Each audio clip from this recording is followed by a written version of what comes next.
Hey my dear listener, before we start, make sure to subscribe to the channel. Comment down where are you from and what's your time right now. Let's jump into the video. Story 1.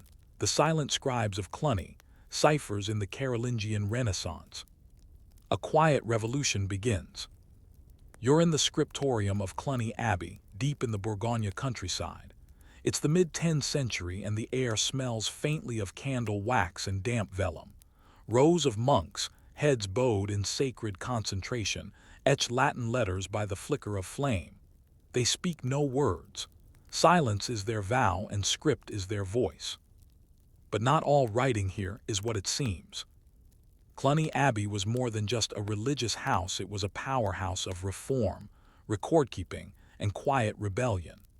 Under Abbot Odo and his successors, Cluny became a dominant center of ecclesiastical learning and spiritual discipline. Its monks not only preserved the works of antiquity, but created a new system of internal communication, some of it encoded in subtle, near-invisible ways. Here, amid the chanting of Gregorian psalms and the slow shuffle of sandals over stone, cryptographic methods emerged, not for war, not for espionage, but for order, secrecy, and spiritual survival. The monastic scriptoria, heart of hidden messages. The monastic scriptorium was more than a place for copying texts. It was the brain of the monastery, quiet, meticulous, and filled with intent. Manuscripts were copied for doctrinal use, theological reflection, and occasionally concealment. Scriptoria like the one at Cluny became places where hidden messages were embedded not in elaborate ciphers, but in subtler means. There were reasons for this. Heretical ideas had to be preserved quietly. Personal confessions might need to be recorded without exposure. Even simple disciplinary notes could invite scandal if discovered by the wrong eyes. Ciphers such as the early forms of monoalphabetic substitution, symbolic marginalia, and number-letter codes were used to veil meaning.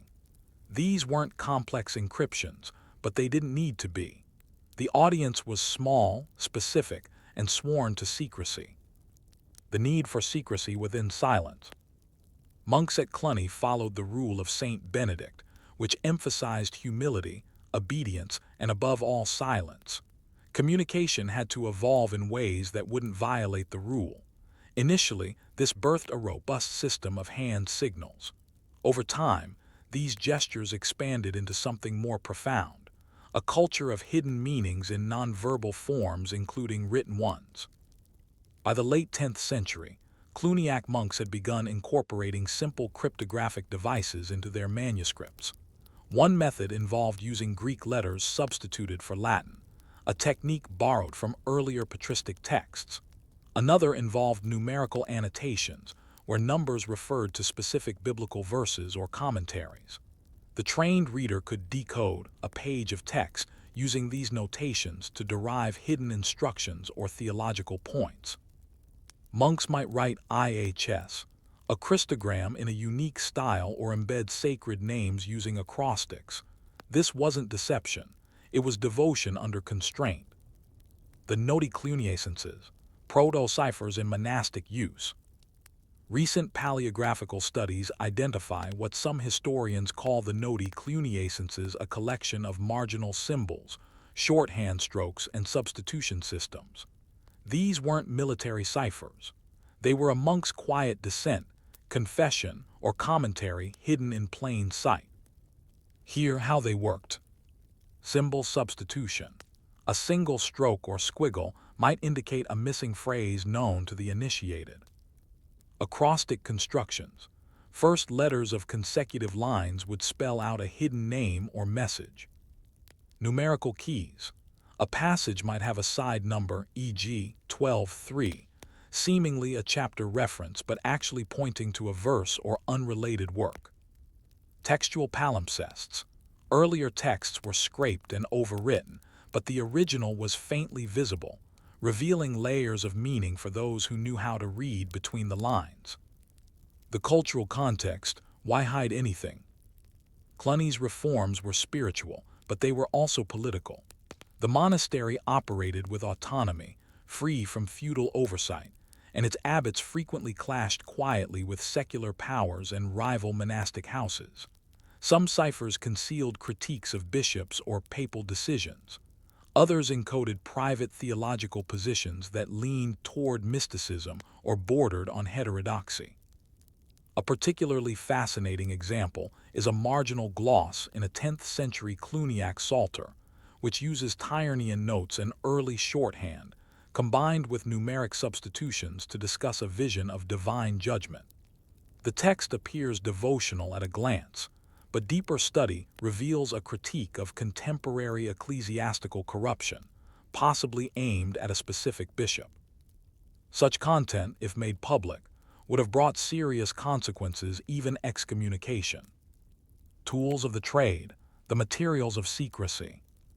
The instruments used were simple, but the results enduring. Stylus and wax tablets, for temporary notes that could be wiped clean.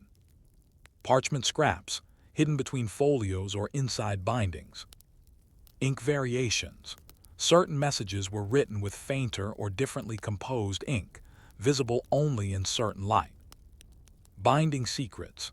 Tiny slips with coded prayers were sewn into the spine of the book, a sort of monastic dead drop. A culture of custody. The monks of Cluny treated their manuscripts as living things. They weren't merely books, they were relics, vessels of wisdom and warning. As such, certain monks became custodians of cryptic knowledge, scribes trusted to copy only certain texts or manage secret glosses. Initiation into these roles was not formalized, but occurred through quiet apprenticeship. A younger monk might begin by illuminating a text, then learn to decode a substitution system, and finally be trusted with copying or creating encoded theological critiques. Some of these techniques would later influence other monastic orders, especially the Cistercians, who valued silence even more strictly and carried Cluny's legacy forward. A whisper between the lines. We often think of encryption as a modern, militarized tool, but here in the candle-lit silence of Cluny, ciphers served another purpose. They preserved vulnerable truth. They expressed cautious dissent. They transmitted confessions in a place where speech was forbidden. They were whispers between the lines. And yet this raises a quiet question. How did these monks, so bound to silence and structure, begin to innovate a system of communication that defied their very vows? Unfolding the hidden script. When a Cluniac monk lifted his quill, he wasn't merely copying a psalm. He was embedding a voice within silence, preserving knowledge, sometimes questioning doctrine, and occasionally shielding thoughts from those who ruled both throne and altar. Cluny's influence spread across medieval Europe. Yet, within its fortified walls and illuminated books, a quieter revolution unfolded, and at the center of it was an increasingly refined use of textual disguise. From encoded heresies to forbidden theological speculation, monks refined the practice of hiding messages not just from outsiders but from future scrutiny. In this section, we travel deeper into how the encoded scribal practices of Cluny developed and how they evolved into tools of protest, spiritual preservation, and quiet rebellion against both church and state. The Cluniac network, beyond the abbey walls. By the 11th century, Cluny Abbey had established a vast network of daughter houses, forming what some historians describe as the first real multinational religious order. With over 1,000 monasteries under its spiritual umbrella, Cluny maintained its influence through correspondence, shared liturgy, and carefully controlled information. But control did not mean uniformity. Individual monks across this network began developing local variations on Cluny's cryptic traditions. A copyist in Burgundy might use marginal codes different from those in a Catalan priory, yet the intent remained: to shield sensitive communications, theological ambiguities, or even interpersonal conflicts. Letters passed between Cluniac houses were sometimes encoded with simple Latin transpositions or numeric substitution systems basic by modern standards, but effective against casual reading. These weren't cryptographic masterpieces. They were functional, shaped by necessity, and designed to be forgotten once decoded. What mattered wasn't permanence, it was protection. The language of opposition, cryptic critiques of church reform. The Gregorian reforms of the 11th century sought to purify the church and reduce secular influence over ecclesiastical appointments. While Cluny broadly supported these efforts, not all monks agreed with the pace or the cost of reform. Some feared the centralization of church power. Others questioned the growing political authority of the papacy. Their tools of protest, cryptic commentary in glosses and margins. In one notable example, a manuscript copy of Gregory the Great's Pastoral Rule, produced in a Cluniac-affiliated priory in the 1080s, contains a strange acrostic embedded in its margins. At first glance, the gloss appears to be a standard theological commentary, but the initial letters of each marginal line spell out silentium, nonveritas, or silence, not truth. Scholars now interpret this as a quiet protest, a lament that monastic vows of silence were being used to suppress critical thought, rather than foster spiritual contemplation. Another example includes a treatise copied at Saint Martin des Champs, a Cluniac priory in Paris, which includes a rare triple-layered cipher. The monk wrote a seemingly standard homily, but altered its letter spacing and used Tyrrhenian notes to embed a second meaning, a critique of the bishop's lavish lifestyle, masked behind theological metaphors. Suppressing heterodoxy quietly. But not all cryptic writing was rebellious. Some monks used encoding to protect theological explorations considered dangerous or heretical. Apophatic theology, the idea that God is beyond human language, was popular among mystics, but could attract suspicion from more conservative theologians. To explore such ideas safely, monks occasionally hid such musings in the margins, using numeric references to apocryphal texts or wrapping their own thoughts in layers of scriptural allusion. A particularly haunting example is found in a 12th century commentary on the Song of Songs. Amid the sensual allegories, a marginal notation appears: 12, 914, 3, 7, 7, 2. These are not chapter and verse references to the song itself. Instead, they refer to passages in the book of Revelation and in Job. Together, they construct a hidden theological argument about divine union outside the confines of the church hierarchy. No name is attached, the message is unsigned. The author likely intended it to be read only by the next generation of silent thinkers. Cryptic calendars and hidden fast days. Cluniac observance of the liturgical calendar was highly detailed, with numerous feast days, fasts, and vigils.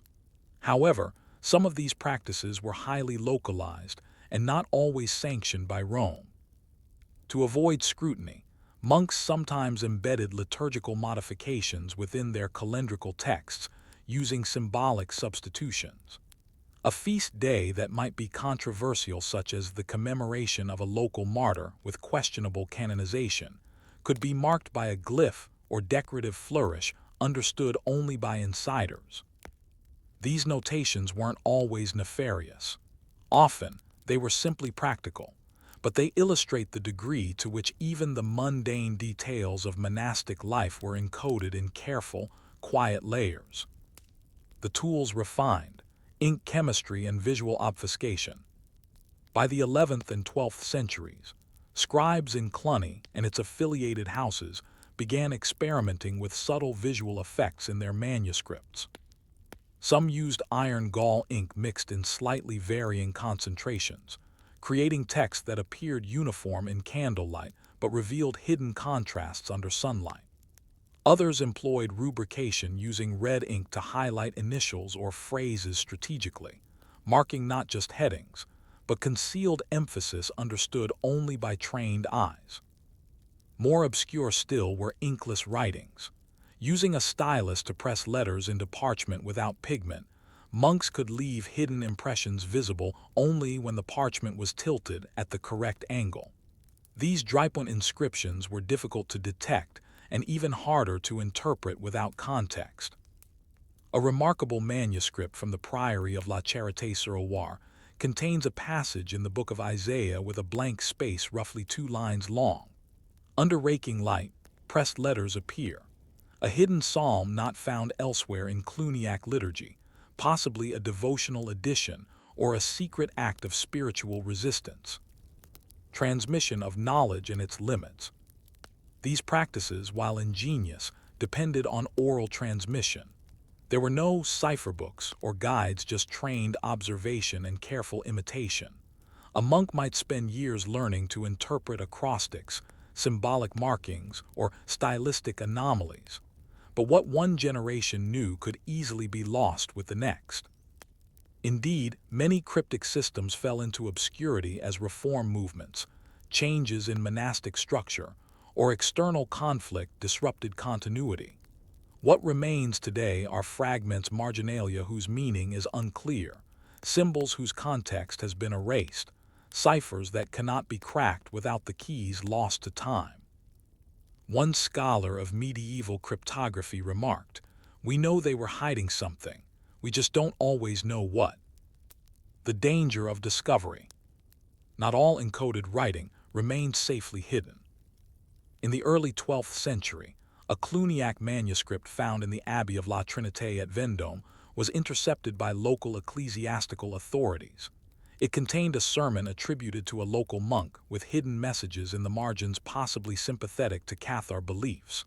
The monk was summoned and questioned. While no formal charge of heresy was made, he was removed from his post and assigned to a remote priory. The manuscript disappeared. Whether the codes were truly heretical or simply misunderstood remains unknown. But the event highlights the risks monks took to preserve veiled expression, even within the safety of monastic walls. A heritage of hidden hands. What makes Cluny's cryptographic history so compelling isn't the sophistication of its codes. It's the context in which they flourished. A society structured around obedience, silence, and uniformity, where the slightest dissent had to be whispered in ink. Their tools were humble, their goals were spiritual, yet the silent scribes of Cluny created a lasting legacy of covert communication that shaped and sometimes subverted the very traditions they served. The abbey may no longer stand in its original glory, but its manuscripts still whisper in the corners of European archives. A faint press of Drypunt, a red ink dot on an unusual letter, a number in the margin that doesn't quite belong, they hint at voices long gone, speaking through veiled parchment. But this opens another layer of curiosity. How did these cryptic techniques evolve over time, and did they influence broader movements in medieval cryptography beyond the monastery walls? From cloister to court. The monks of Cluny never intended to shape the evolution of European cryptography. Their mission was spiritual obedience, preservation of sacred texts, and the ordered rhythm of the monastic day. Yet the quiet encoding practices they developed, honed through centuries of silence and reflection, would echo far beyond cloistered walls. In this final section, we examine how Cluniac cryptic practices influenced broader traditions in medieval and early modern Europe. We follow the path from sacred concealment to secular cipher, from monastic scriptorium to royal chancery. And we ask what remains today of these hidden hands that once whispered between the lines. The Cluniac diaspora and its scribal legacy. By the 12th century, Cluny's golden age had begun to wane. The rise of rival orders like the Cistercians, who emphasized austerity, manual labor, and even greater silence, challenged Cluny's model of elaborate liturgy and rich patronage. Yet Cluny's influence had already spread across the continent. Monks trained in Cluniac houses were dispatched to other religious institutions, universities, and cathedral schools. With them traveled not only theological orthodoxy, but also scribal habits, annotation techniques, abbreviation conventions, and yes, cryptic customs. While the Cistercians would embrace a more minimalist approach, certain Cluniac encoding techniques, especially drypoint annotations and acrostic structures, found their way into Cistercian psalters and missals. In these later works, the emphasis often shifted from descent to devotional emphasis. Still, the technique remained, adapted to new needs and constraints. The rise of academic cryptography. The growth of universities in the 12th and 13th centuries created new opportunities for textual preservation and for obfuscation. Scholars in Paris, Bologna, and Oxford began adopting and modifying monastic scribal traditions. Marginal commentary became more elaborate. Interlinear glosses turned cryptic, sometimes playful, and increasingly encoded. In some cases, professors used pseudo-Greek alphabets, numeric codes, or invented scripts to obscure controversial theological or philosophical positions, particularly when exploring Aristotle's more subversive ideas or engaging with Jewish and Islamic texts. While not a direct continuation of Cluniac codes, this scholastic cryptography bore their fingerprints. A culture of silence, scribal discretion, and visual ambiguity passed from the cloister into the lecture hall. Royal courts and the monastic influence on state encryption. By the 14th and 15th centuries, cryptography had become a political tool. European courts, especially those of France, England, and various Italian city-states, began using formal ciphers in diplomatic correspondence and espionage. These included substitution alphabets, numerical ciphers, and early forms of nomenclators. Historians have speculated that some of the earliest secular cryptographers may have learned their craft from monastic scribes. This is not mere conjecture. Many royal chanceries employed clerks trained in ecclesiastical schools, some of whom had roots in Reformed Benedictine or Cluniac priories. These clerks brought with them not just Latin grammar, but the habits of veiled writing. One striking case involves the court of Philip IV of France in the early 14th century. A surviving set of letters, encoded in numeric cipher, bears structural similarities to some Cluniac numeric glosses found in liturgical calendars. While the cipher systems were far more complex, the principle of numeric substitution remained strikingly similar. We cannot say with certainty that monastic ciphers led directly to state cryptography, but the cultural lineage is unmistakable. Where writing held power, concealment followed, and the monks of Cluny were among the first in post-Roman Europe to systematically embed concealment into the written word. The curious case of the Liber Secretorum. A particularly tantalizing bridge between monastic cryptography and broader medieval encryptions is the Liber Secretorum, a 13th century manuscript attributed, likely falsely, to Roger Bacon. The text is a mishmash of alchemical speculation, astronomical observations, and cipher instructions. While most scholars dismiss its authorship claims, its style bears monastic hallmarks: complex marginalia, symbolic use of red ink, and layered text formatting. Intriguingly, some of the cipher methods described within, such as vowel omission and transposed alphabets, echo techniques once used in Cluniac glosses. The Liber Secretorum became popular among early Renaissance scholars, who saw it as a window into medieval wisdom. Its actual content is opaque and fragmentary, but its structure mirrors the hidden methods used by monks centuries before. A legacy in parchment and absence. Cluny's scriptorium is long gone. The abbey itself was largely destroyed during the French Revolution, its stones repurposed for secular buildings. The silence of its monks has since been replaced by the noise of modernity. Yet the manuscripts endure. Scattered across libraries in Paris, Lyon, Rome, and beyond, Cluniac texts continue to whisper faint marginalia, obscure numerals, red ink dots in unexpected places. Much remains undeciphered. Digital imaging has revealed drypoint scripts once invisible to the human eye.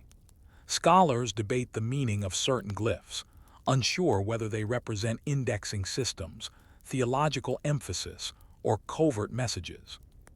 Some manuscripts show traces of erasure, not mere correction, but deliberate suppression. Texts once deemed sensitive, dangerous, or irrelevant were scraped away. What were they hiding? Whose voice was silenced in the silence? These are questions that may never be fully answered, yet they remind us of the fragility of knowledge and the ingenuity of those who dared to preserve it in concealment. Final reflections: silence as expression. The monks of Cluny lived in silence not as punishment, but as discipline, and yet within this silence they found voice. Their coded annotations, acrostics, and substitutions were not always acts of resistance. Often, they were devotional tools, ways to meditate more deeply, reflect more privately, and preserve more carefully. But sometimes they were something more, a refusal to be completely controlled by doctrine, hierarchy, or fear. They were not spies or conspirators. They were custodians of hidden thought. And their work reminds us that history is not only shaped by battles and kings, but by the slow, careful strokes of quills in the dark, by those who dared to write truths that could not be spoken. Even today, in an age of digital encryption and algorithmic surveillance, we carry a lineage from these silent scribes. In every password, private message, or coded archive, there is an echo of Cluny's quiet resistance. So next time you see a manuscript, look closer. A scratch in the margin, a number beside a verse, a curious lack of spacing, it might just be a whisper from the past. But what other monastic communities developed their own secretive systems, and did any take encryption further than Cluny ever dared? Story 2. The Benedictine Black Books, Hidden Monastic Codes of the Rule. The Rule and its Reach. You are standing at the threshold of a modest stone cell in a Benedictine monastery in central Italy, sometime in the mid-11th century. The air is hushed. There's the faint crackle of fire in the refectory hearth, a turning of parchment in the library, and beyond that only the rhythm of prayer. It is a world measured by hours, devotion, and obedience. And it is a world governed entirely by the Rule Regula Benedicti, the foundational guidebook of Western monasticism. Written by Saint Benedict of Nursia in the 6th century, this text laid down the framework for communal monastic life across medieval Europe. Prayer, labor, silence, humility, and above all, order. But within the meticulously structured lives of these monks, something else emerged quietly and almost inevitably. Records, logs, hidden evaluations, and eventually codes. The Black Books, more than obedience. In many Benedictine houses, especially from the 10th century onward, a practice evolved. Abbots or senior monks kept black books, private ledgers or codices containing disciplinary notes, behavioral observations, confessions, and penances. These were not part of the official liturgy. They were internal documents, quiet instruments of control, reflection, and sometimes silent condemnation. At first, these records were relatively straightforward. A monk had fallen asleep during matins or missed his turn in the kitchen. A scribe might simply note, Frater Julian dozed 3rd hour, 1 week of silence. But as monastic populations grew, and as abbots sought more nuanced governance over increasingly diverse communities, the entries became more layered, sometimes cryptic, often encoded in personal shorthand or symbolic markers that only the author could fully interpret. The Black Books evolved into administrative tools and, over time, into systems of surveillance. Noti Disciplinarum, the birth of monastic behavioral codes. In these ledgers, abbots developed their own notation systems to categorize behaviors and assign consequences. These Noti Disciplinarum discipline notes functioned as proto-ciphers. They were not designed to confuse, but to obscure, especially when viewed by younger monks or outsiders. A common system might include a small circle for minor offenses, lateness, untidiness; a triangle for interpersonal conflict or disobedience; a cross for spiritual failure, prayer skipped, fast broken; a double slash for chronic behavior, requiring long-term penance. Next to each symbol, letters or numbers might appear, seemingly arbitrary. C7 right arrow interpretation. Conflict noted, 7 days silence. But what did C really mean? That depended entirely on the abbot's personal key. Some used biblical references, C7 equals Cain betrayal. Others relied on Latin shorthand, C equals contentio, and others used numeric systems tied to specific psalms. These systems were ad hoc. Each house had its own. Some changed over time. Others were known only to one monk and died with him. Surveillance within silence. The Benedictine life emphasized silence, but silence did not mean ignorance. As monasteries grew into self-contained communities, some with dozens or hundreds of residents, internal monitoring became critical. Monks were human, they gossiped, they envied, they failed. And someone was always watching. One 12th century libellus from Monte Cassino includes a record of a monk accused of stealing from the kitchen. The entry reads, 417, in or non in cord. This cryptic phrase, roughly translated as in the mouth, not in the heart, was likely shorthand for hypocrisy, saying one thing, meaning another. The numbers are still debated. Some believe they refer to psalm verses. Others think they are tied to a weekly ledger. But the most haunting part, the entry is anonymous. The monk isn't named. The mark alone was enough to shape his treatment, his penance, and perhaps his future. Coded confession and private reflection. Not all encoded material in the black books was punitive.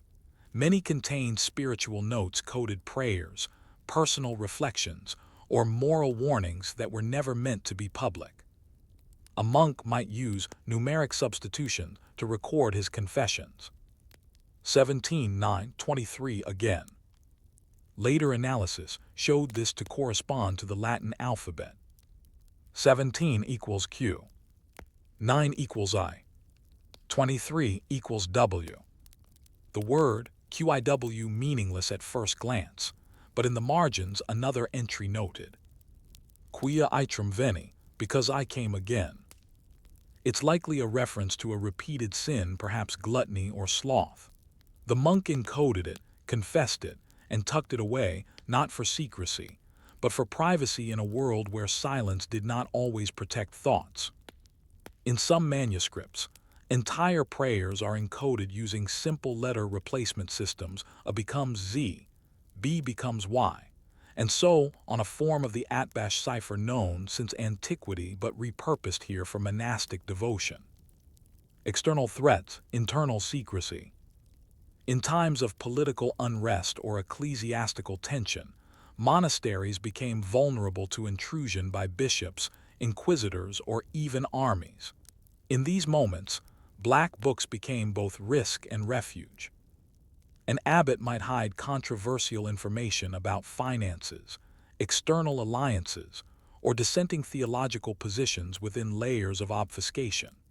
One 13th century manuscript from a Benedictine priory in Toulouse includes a brief, encoded commentary on the Liber Sententiarum, in which the writer questions the authority of certain canon laws.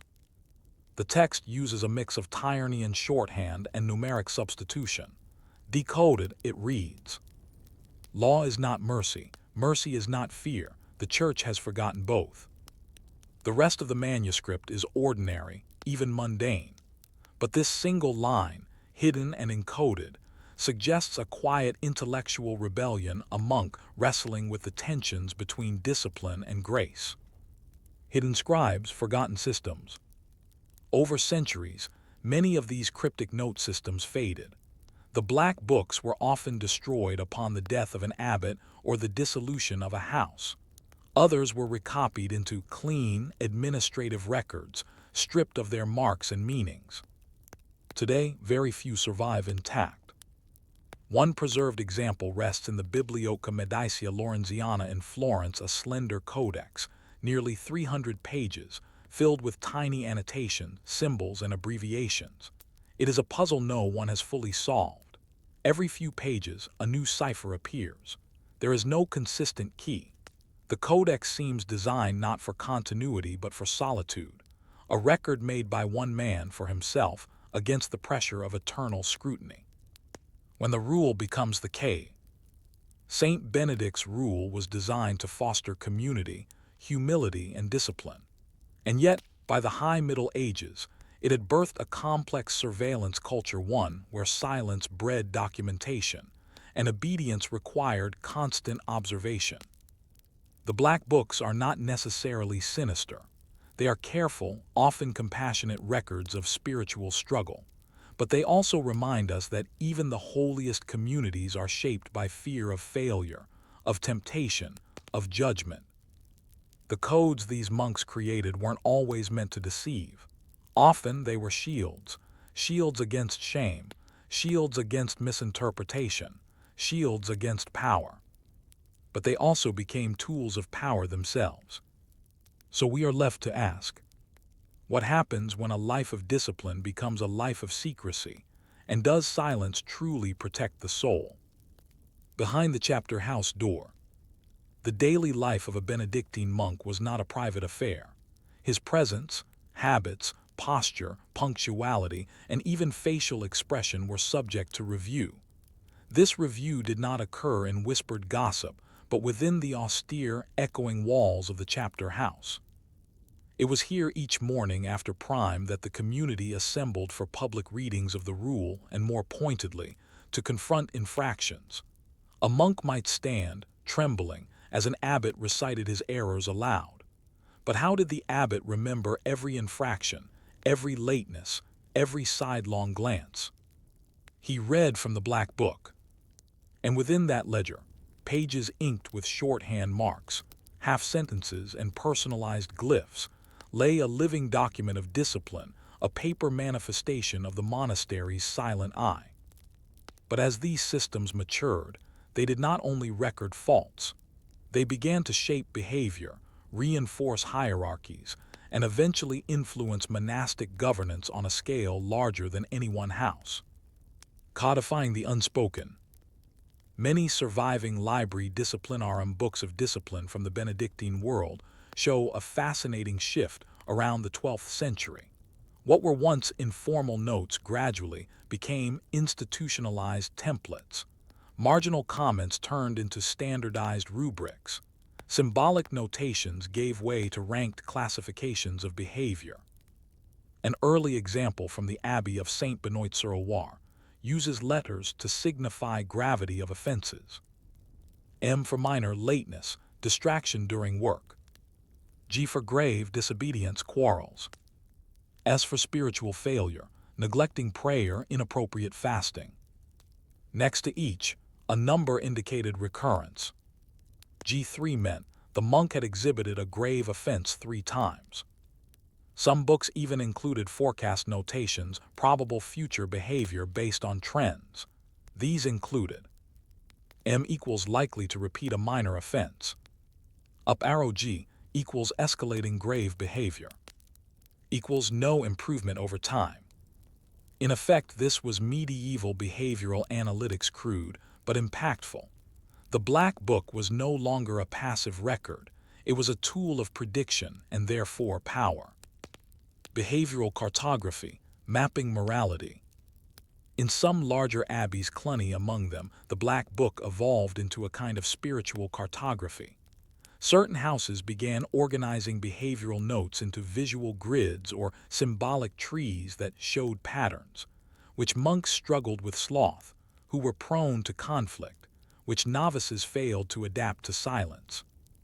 These were not public documents, but internal reports, a kind of confidential dashboard. In some cases, separate Black Books were kept for novices versus fully professed monks, allowing superiors to identify problem candidates early and adjust their formation. This moral mapping carried weight. A monk marked with escalating G notes might be denied advancement, public roles, or transfer to another house. The ink dried quickly, but the judgment lingered for decades. Secretarial silence, the rise of the cloistered clerk. By the 13th century, Some abbots began appointing dedicated Nodara monastic secretaries tasked with maintaining the Black Book. This figure, often a senior monk with scribal training, wielded subtle authority.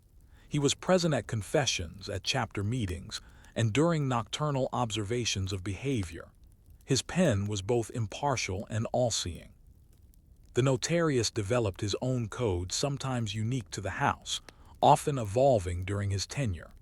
One particularly complex system from the Abbey of St. Martial at Limoges used a combination of Greek letters, Tyrrhenian notes, and astrological glyphs to encode reports. Might denote stubbornness or resistance to correction. Indicated a monk who was changeable good in prayer, lax at labor. Tyrrhenian shorthand allowed full sentences to be compressed into a single line. A monk would never know what was recorded, only that it was. Obedience, loyalty, and reputation. Though designed for discipline, the Black Book also became a tool for reward. Positive notations, though less common, appear in some ledgers. A small crossed halo for exemplary prayer life. The letter L for acts of leadership. The phrase bonus in silentio noted a monk who excelled in the observance of silence. These marks could be used to determine promotions to prior, cellarer, or even abbot. Thus, monks had quiet incentive to not only avoid fault but also court favor, though never publicly. The Black Book encouraged an internalized performance of virtue, humility observed, discretion remembered, loyalty inked. But what of abuse? The power behind the page. Not all abbots used the Black Book benignly. In several notorious cases, the ledger became a weapon of political manipulation within the monastery. At the Abbey of Fleury in the late 1100s, an abbot known for his austerity began keeping two separate ledgers, one for the community and one private volume in which he recorded the political leanings, loyalties, and potential influence of each monk. This document, discovered after his death, shows clear signs of manipulation: negative marks beside those who had opposed his reforms, favorable notes beside allies. The Codex Duplicatus, or double book, appears in other contexts too, sometimes in response to papal visitations or episcopal oversight. In these cases, a clean version of the Black Book might be presented, while the true record remained hidden. The consequences of such duplicity were rarely direct, but they shaped elections, reforms, and even which houses thrived or declined. When the book is lost, in rare cases, Black Books were destroyed either out of mercy, secrecy, or scandal. One such tale comes from the Abbey of St. Pons de Thomières. After a particularly harsh abbot died, the monks discovered his Black Book, heavy with cruel annotations and false accusations. The community gathered and, in silence, burned it in the cloister garden. A new abbot was elected. The slate, quite literally, wiped clean. But the memory of what had been recorded and how it shaped the lives of brothers never fully faded. A ritual of quiet judgments. It is easy to see the Black Book as something cold, distant, even bureaucratic. But for monks immersed in silence, submission, and prayer, it was a mirror. It reflected not only their faults but their fears: the fear of falling short, of disappointing God, of failing the community. Each mark was not just a record but a liturgical gesture, a penance begun. And yet, as the system grew more elaborate, more secretive, more punitive, one must ask, did it drift from the rule itself? Saint Benedict taught that correction should be just, merciful, and measured. But the coded notations, silent condemnations, and reputation marking could leave scars beyond the physical disciplines of fasting or silence. So we must ask, when correction becomes inscription and silence becomes surveillance, can a soul truly confess or only perform? What was written and what was forgiven? A Benedictine monastery was a place of cycles. The cycle of prayer, the cycle of seasons, the cycle of life and death. But one of the most invisible cycles was the quiet rhythm of judgment, penance, and forgiveness, sometimes recorded, and sometimes left unsaid. The Black Book was a tool in this cycle, but unlike the Psalter or the Gospels, it was not a text meant for eternity. It was a ledger of imperfection, always at risk of being lost, destroyed, or willfully forgotten. And yet, even in its coded structure and quiet power, it carried with it the burden of permanence. So what happened to these books when their usefulness expired? Were they archived, burned, hidden, or reused? Palimpsests of judgment. In several surviving Benedictine codices, modern scholars have identified erased layers beneath devotional or liturgical texts. These palimpsests, parchments scraped clean for reuse, reveal faint remnants of previous writings. In one 13th century manuscript from a monastery in southern France, ultraviolet imaging revealed an earlier text underneath a collection of sermons. The original writing was not a religious treatise, but a list of names, offenses, and mysterious symbols.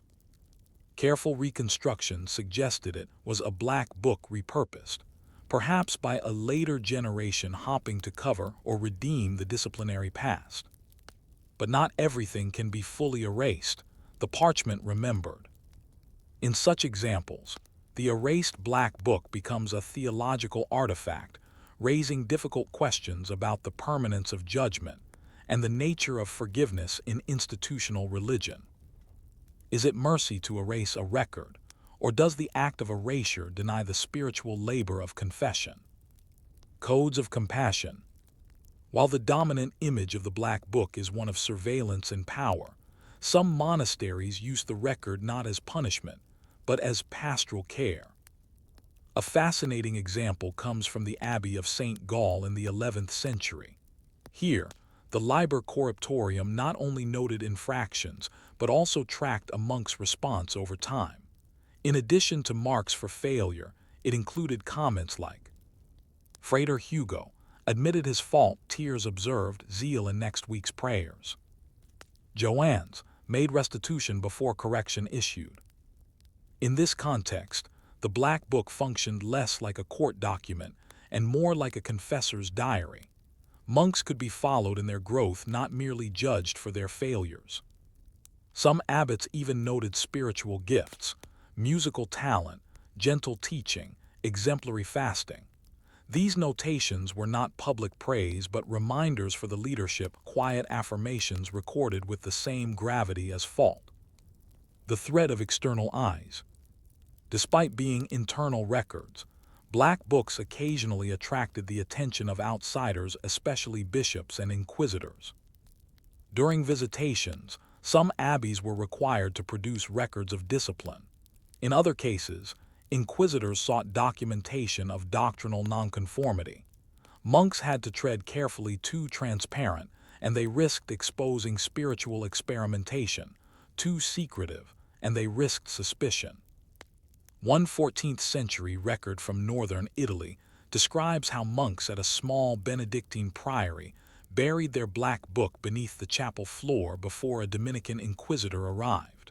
The ledger was later recovered, with a note added, Custodita sub terra ni judicium feret.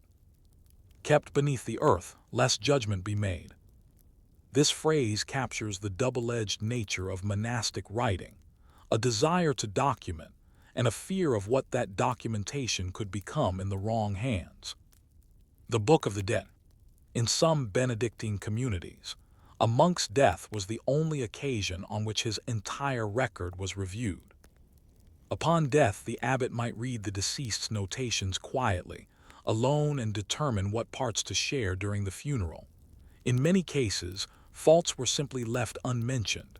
The Black Book might be burned, sealed in the coffin, or archived and never opened again. But there were exceptions. A manuscript from the Abbey of Subiaco includes a note in the margin of a funerary text. Let it be remembered, he confessed, he wept, his marks were struck. Here, in 5 simple words, is a monastic act of redemption. The marks once permanent were crossed out in the ledger. In Benedictine theology, this was more than administrative closure. It was spiritual closure. the judgment stood no longer. Modern discoveries and interpretations. Today, only fragments of Black Books survive, often mislabeled or hidden among unrelated codices. Most are anonymous, heavily abbreviated, and still partially undeciphered.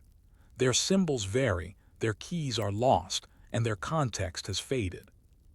Yet scholars have increasingly turned attention to these documents not for scandal, but for insight. They reveal the internal mechanics of religious life, not just the doctrine but the day-to-day struggles of obedience, community, and personal discipline. They show how power operated, not through violence but through ink, not through shouting but through notation. And most of all, they demonstrate how writing so central to Benedictine identity could be both sacred and subtle, a means of spiritual guidance and silent surveillance. What remains unwritten? In the end, the most powerful entries in the Black Book may have been the ones never penned. A novice whose faults were forgiven without record, a monk whose pattern of failure was met with silent mercy, an abbot who chose not to write a mark because he remembered his own youth. These absences are invisible to history, but no less real. They represent the unrecorded grace that resisted codification. And so we return to the paradox. The rule demanded order. The monastery needed structure. The book was necessary. But the soul is not a ledger. Final reflection, the quiet ink of judgment. The Black Books of the Benedictines are not relics of cruelty. They are mirrors of a system trying sometimes with compassion, sometimes with control to manage imperfection. Their coded lines, abbreviations, and odd symbols are the punctuation marks of a spiritual grammar, a language of discipline, penance, and redemption. They ask us to consider how communities remember failure and how they forgive. They challenge our assumptions about silence, obedience, and privacy. And they leave us with one final, quiet question. In a world where every act is watched and every thought might be recorded, where does the soul go to be truly alone? Story 3, The Voynich Echo, a manuscript no monk will claim. An unclaimed artifact. The library is silent. It is 1912, and you are standing beside Wilfrid Voynich, an antiquarian and rare book dealer, as he turns the pages of an odd manuscript uncovered in the library of the Jesuit Villa Mondragon in Frascati, Italy. The manuscript is unlike anything you've ever seen: delicate vellum pages, filled with curling, looping script that resembles no known alphabet, strange floral drawings that don't seem to depict real plants, and diagrams that hint at astrological mysteries. There is no title, no author, and no key to unlock its meaning. And most curiously of all, there is no record of its origin. In the years that follow, it will be called many things: a cipher, a hoax, a forgotten language, a scientific code, a sacred text. But its name will come to be known simply as the Voynich manuscript, and its silence will echo through centuries of speculation. Monastic manuscripts and the burden of anonymity. Long before Wilfrid Voynich stumbled upon the manuscript that would bear his name, Europe's monasteries had quietly produced volumes with obscure features. But those were often rooted in clear traditions, marginalia layered over sacred texts, shorthand glosses written in Latin or Greek, codices coded in known scripts like Tyrrhenian notes, or letters written in substitution ciphers meant to protect the content from casual readers. The Voynich manuscript was none of these. It did not resemble any recognizable script, language, or shorthand. Yet its form, its structure, its parchment, its rubrication, its botanical and zodiacal illustrations hinted at a scribal hand trained in monastic or scholarly tradition. Its margins were clean, its calligraphy even, and its illustrations ordered. It had the polish of something purposeful. And so questions began. Was it created in a monastic scriptorium? Was it the secret diary of an herbalist monk, cloaked in cipher? A guide to alchemical mysteries, concealed from the Inquisition? a work of devotion encoded to protect dangerous knowledge? Or was it a fabrication, perhaps from centuries later, designed to confuse or deceive? Traces of the known and the unknown.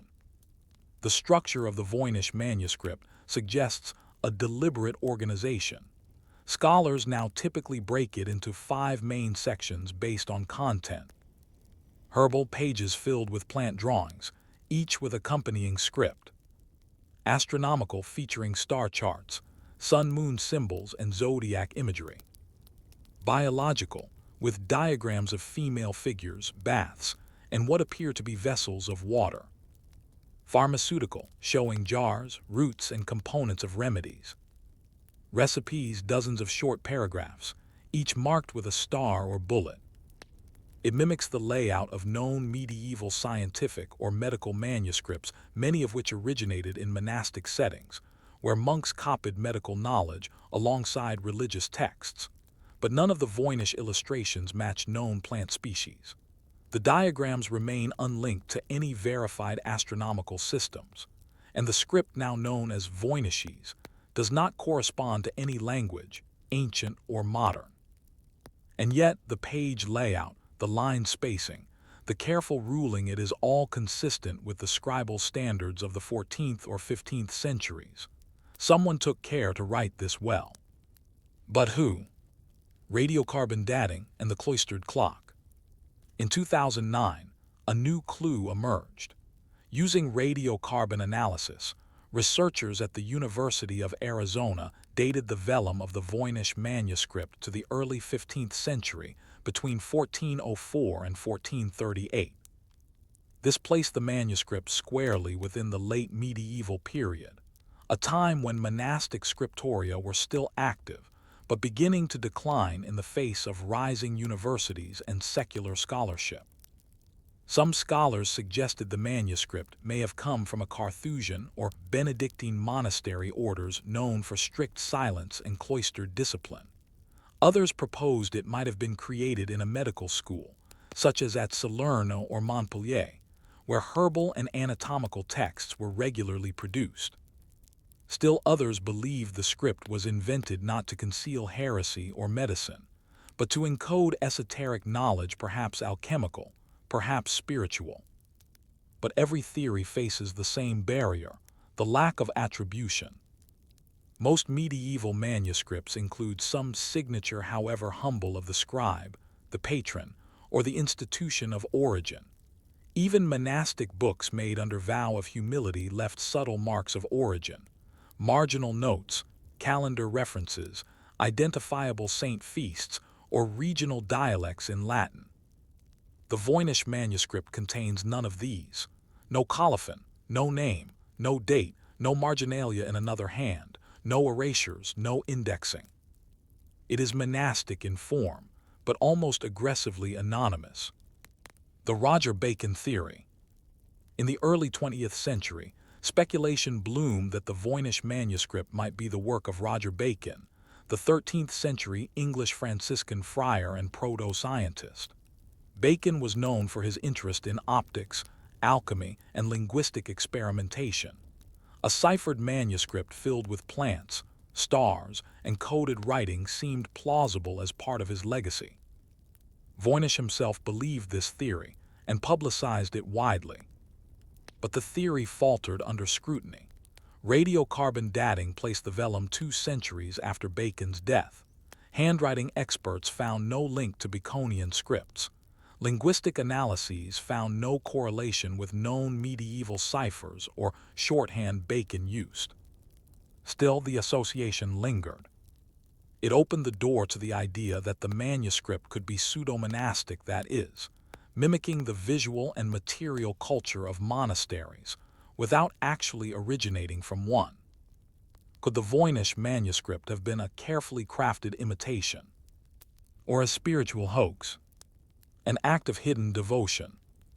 Another theory, quieter but persistent, posits that the manuscript was a form of personal devotion, a private prayer book or reflection, composed in an invented language meant to preserve spiritual experience. This idea draws comparisons to glossolalia, the phenomenon of speaking in tongues, and suggests that the manuscript could represent an intense mystical vision, recorded in a symbolic system understood only by its author. Mystics such as Hildegard of Bingen used visionary language and imagery that defied conventional structure.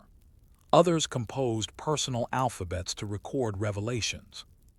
Could the Voynich manuscript be the work of a single monk, cloistered in isolation, creating a written form for internal vision? Some point to the repetition and rhythm of the script as resembling chant or liturgy. Others note the prominence of feminine imagery suggesting Marian devotion or spiritual allegory, perhaps suppressed or cloaked to avoid suspicion.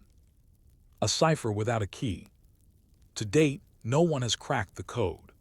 Decades of effort ranging from WWII cryptanalysts to modern AI pattern recognition have failed to produce a working decryption. Some believe the manuscript is meaningless, a hoax created to sell as a curiosity to an early modern collector.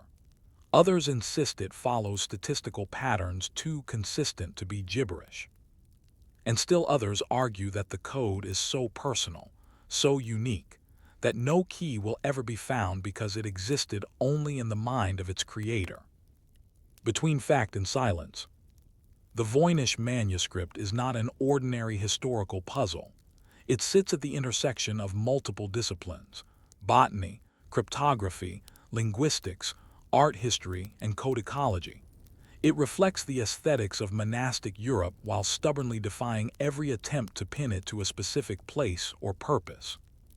It evokes the material world of the scriptorium vellum pages, careful quill strokes, rubrication, but it offers no monastery, no rule, no saint, and no scripture.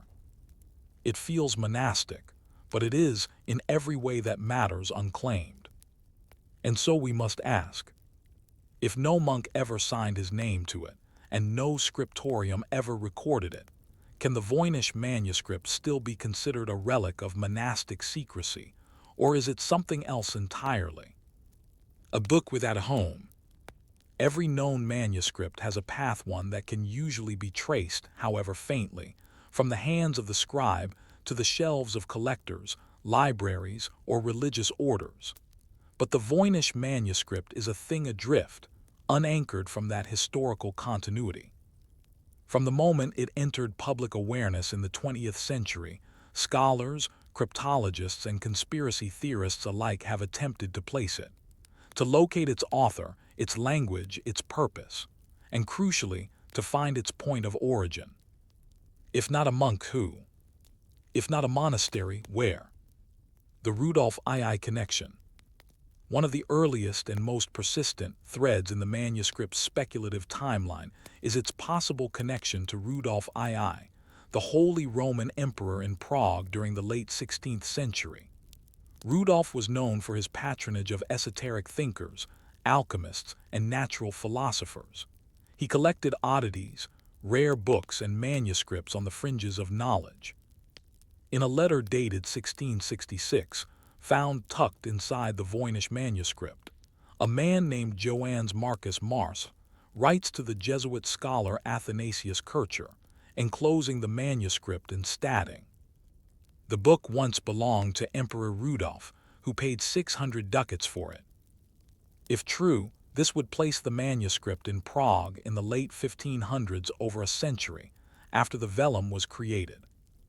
And it opens several questions. Who sold the book to Rudolf II? Where had it been for the previous century? Was it, even then, already mysterious? The implication is tantalizing. Even in the Renaissance, no one knew what the Voynich manuscript said. Athanasius Kircher and the failure of decipherment.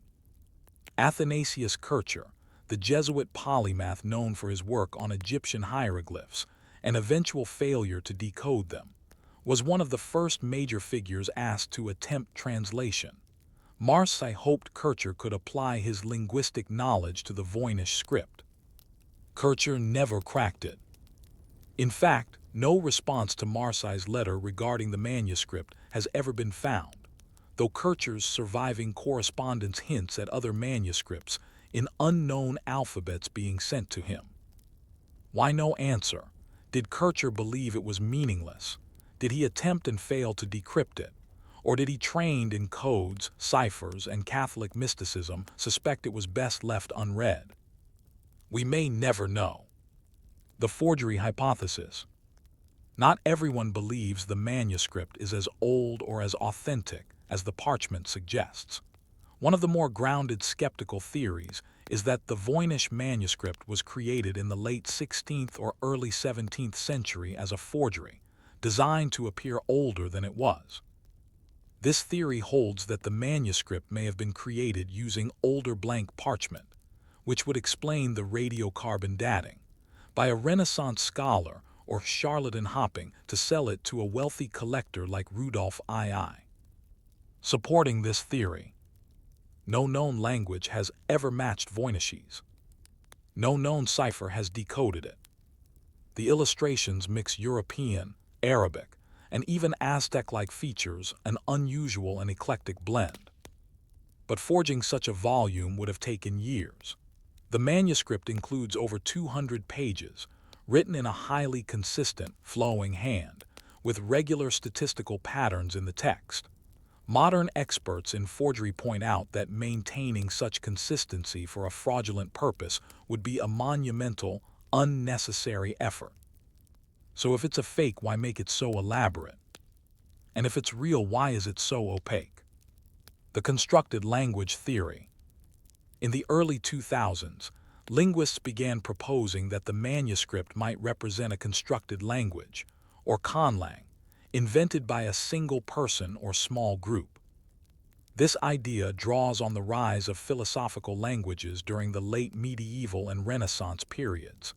Some thinkers, influenced by the limits of Latin and the diversity of vernacular tongues, attempted to build new languages from scratch, ideally logical, universal, and free from the ambiguities of natural speech. One example is John Wilkins' philosophical language from the 17th century. Another is Ramon Llull, the 13th century Majorcan mystic and scholar, who developed symbolic logical diagrams meant to reflect universal truths and divine knowledge. Could the Voynich manuscript be such a language, built not to hide, but to clarify for its creator alone? If so, then its mystery is not a matter of decoding, but of translation from a one-person worldview to a world that can no longer ask the author what it meant. Clues in the script. The Voynich script Voynich's is not a jumble of symbols. It follows rules. Words tend to be short.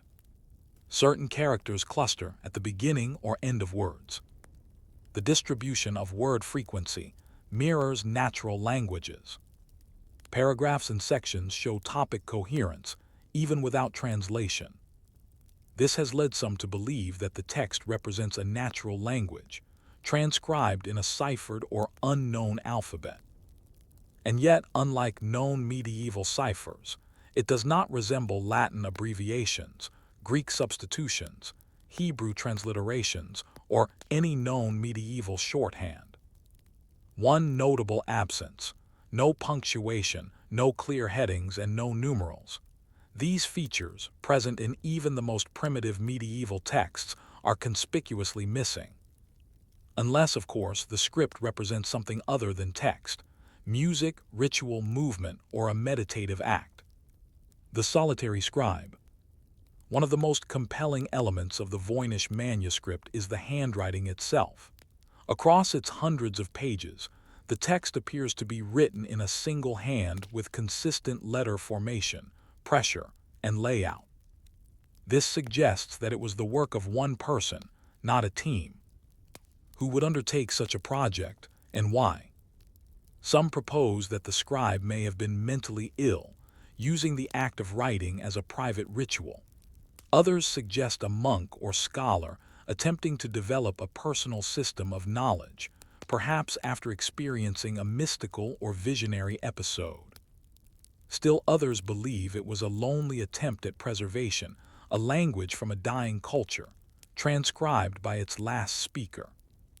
There is no proof for any of these theories, only the sense that whoever wrote it was deeply committed to an idea, a system, or a worldview that we can no longer access. Between memory and meaning. The Voynich manuscript is not alone in history. Other obscure texts like the Rohank Codex or the Codex Seraphinianus have emerged, filled with strange languages, unknown illustrations, and uncertain purposes. But the Voynich manuscript is older, less theatrical, and more rooted in the material world of the medieval scriptorium. It feels plausible, even if its meaning remains elusive. Its silence is not loud or conspiratorial. It is quiet, persistent, and strangely peaceful, as if it was never meant to be read in the first place. So we must ask, is it possible that the Voynich manuscript was not written for others, but only for its creator? A private scripture of thought, ritual, or memory, never meant to be translated at all. A book that refuses to speak. For over a century, scholars, cryptologists, linguists, mathematicians, botanists, and even amateur sleuths have examined the Voynich manuscript with unrelenting fascination. They've tested it for steganography, for rare dialects, for encoded versions of known languages. Some have run the text through artificial intelligence, while others have tried to read it aloud to catch an auditory pattern. And still it remains silent. But perhaps that is its purpose. Maybe the Voynich manuscript doesn't withhold meaning as much as it transcends it, defying interpretation, because it was never meant for us, or for anyone else. Its value, then, lies not in what it says, but in what it represents. The mythologizing of mystery. No other medieval manuscript has inspired such a mythology. Where most codices lie dusty in archives, visited only by paleographers and curators, the Voynich manuscript has drawn a global cult following. It has been the subject of documentaries, online forums, podcasts, and graphic novels. Some see it as a hoax, others see it as sacred.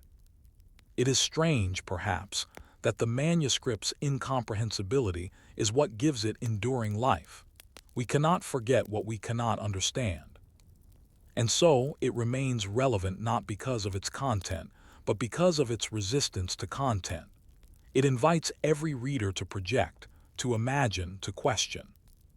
And this, too, is a kind of legacy. Preservation through enigma.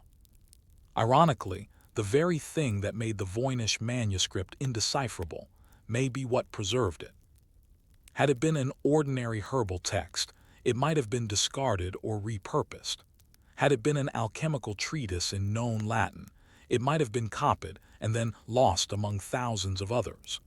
But because no one could read it, because no one could even guess what it contained, it was kept. It was preserved not out of reverence, but out of curiosity. This form of survival is rare in medieval texts. Books were often judged by their utility, but the Voynich manuscript was saved because of its peculiarity. It became a puzzle no one could bring themselves to destroy.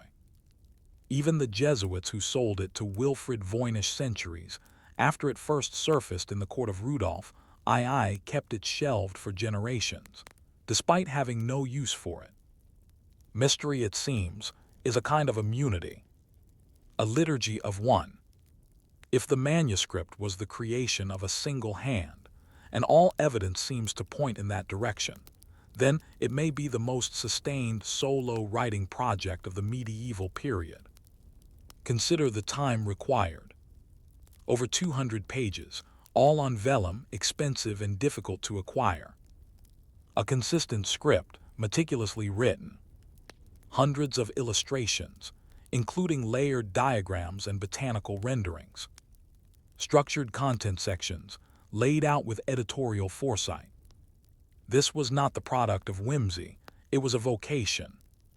Whether that vocation was rooted in science, mysticism, deception, or devotion, we cannot know. But the act of creating it quietly, steadily, alone was clearly one of profound commitment. It has the feel of a personal liturgy, a ritual of writing without audience. a spiritual practice performed not in a chapel, but at a desk, a mirror for every age. Across time, the Voynich manuscript has reflected the concerns of those who examine it. In the early 20th century, it was seen through the lens of forgery and fraud. During the Cold War, cryptologists imagined it as a code carrying wartime secrets. In the age of computers, it became a challenge for machine learning and statistical linguistics. And today, in the age of information saturation, it stands as a monument to the unknowable. It reminds us that not everything must be legible, not every text must be cracked open. Some knowledge exists in silence, not to be shouted, but to be pondered. It is, in a way, a monastic idea. In the company of lost voices, the Voynich manuscript is not alone. There are other texts, other voices, that speak to us from the past in fractured or fragmented forms. The Rohank Codex, written in a script no one has deciphered, with Christian imagery and unreadable text. The Codex Seraphinianus, a modern artistic manuscript that imitates the unknowable. The Undeciphered Linear, a script of ancient Crete. The countless marginalia scribbled in shorthand in medieval books now defaced or misunderstood. Each is a silence with texture. Each is a closed door, inviting us to knock but never promising to open. The Voynich manuscript stands as the most famous among them, not because of what it tells us, but because of how it refuses to be known. The lasting question. The final irony of the Voynich manuscript is that it may never have been meant to be preserved. It could have been a personal exercise, a meditation, a work of art, or a private diary. Its script, its plants, its stars, these may have had meaning only for the one who created them. That person is gone. The key, if it ever existed, is lost. And yet the book remains. We turn its pages in high-resolution scans. We analyze its glyphs. We run algorithms on its structure. We print facsimiles. We propose theories. And still it does not speak. But perhaps that is its final lesson. Not everything in history is meant to be solved. Some things are meant to be witnessed to humble us with their mystery, to remind us that silence, too, is a form of communication. And so we leave the Voynich manuscript as we found it, beautiful, ordered, strange, and quiet. What other hidden texts lie waiting in monastic shelves and private collections, books that whisper not in words, but in silence? Story 4, Palimpsests and Penance, How Monks Concealed Forbidden Knowledge. A manuscript beneath a manuscript. The page looks normal enough. A fragment of a 12th century Psalter, Latin script in even lines, faint rubrication for liturgical use, and the standard psalm verses rendered with careful strokes by a monastic hand. But under the right light, tilted ever so slightly in the slanting sun, you begin to notice it. Faint traces, ghosts of letters that do not belong, words slanting at different angles, unrelated to the psalms. It is a palimpsest, a manuscript written over a previous manuscript, the older text scraped or washed away, its memory thin but tenacious. This was not rare. In the age before paper was cheap or print was possible, parchment was precious. Made from animal skin, prepared in long, arduous processes, it was expensive and slow to produce. No monk would waste it lightly. But behind the practicality of reuse lay something more intriguing, something cloaked in theological caution, censorship, or penitential revision. The palimpsest became a tool not just of thrift, but of concealment. What was erased and why? The practice of erasure. The word palimpsest comes from the Greek palin, again, and sao, I scrape. Medieval scribes had several methods of removing old text. Mechanical scraping, using a knife to thinly shave the parchment surface. Chemical washing, often with milk, lemon juice, or weak lye to fade ink. Overwriting, where traces of the old text were ignored or covered with decorative script. Yet no erasure was ever perfect.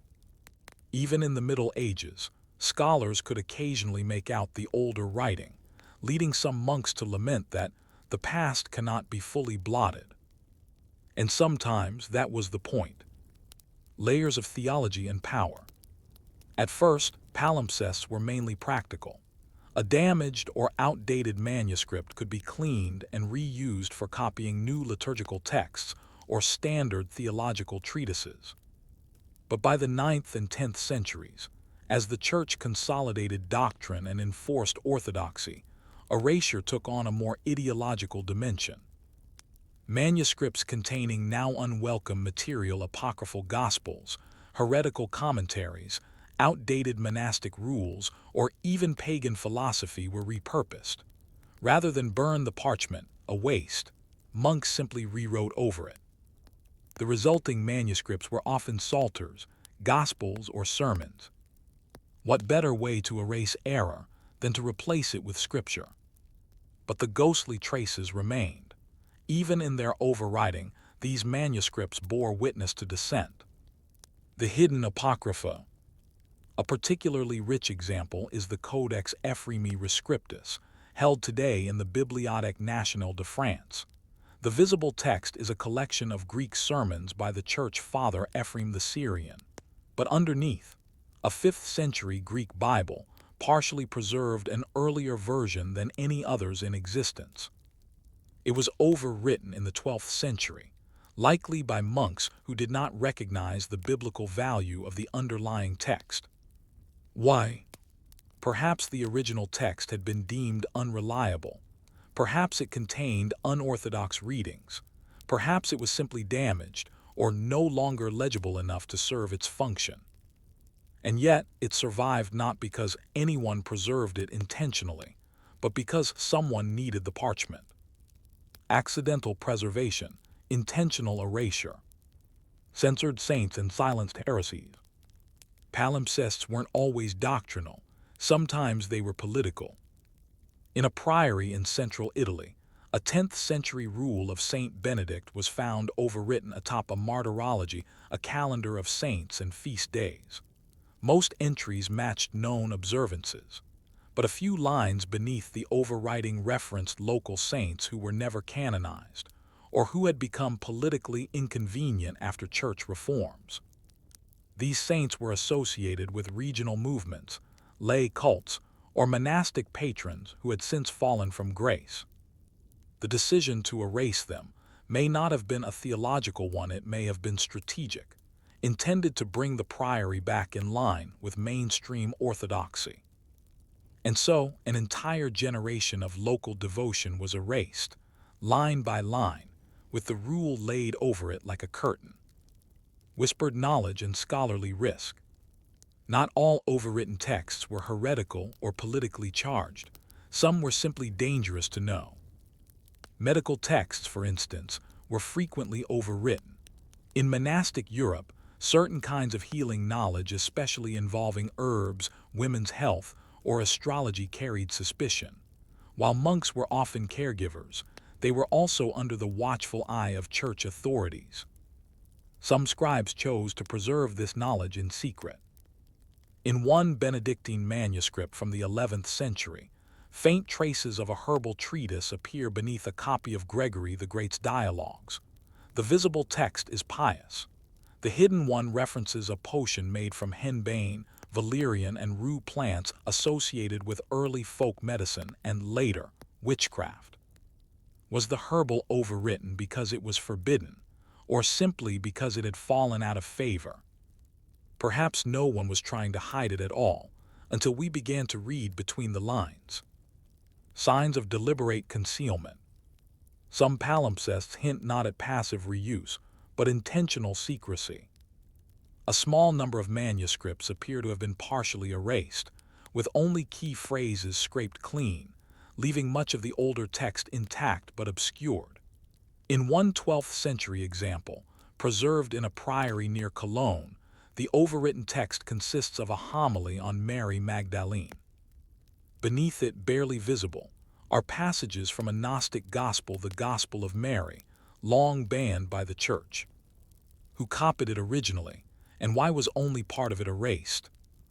One theory is that the scribe sought to protect part of the text while still rendering it illegible to casual readers.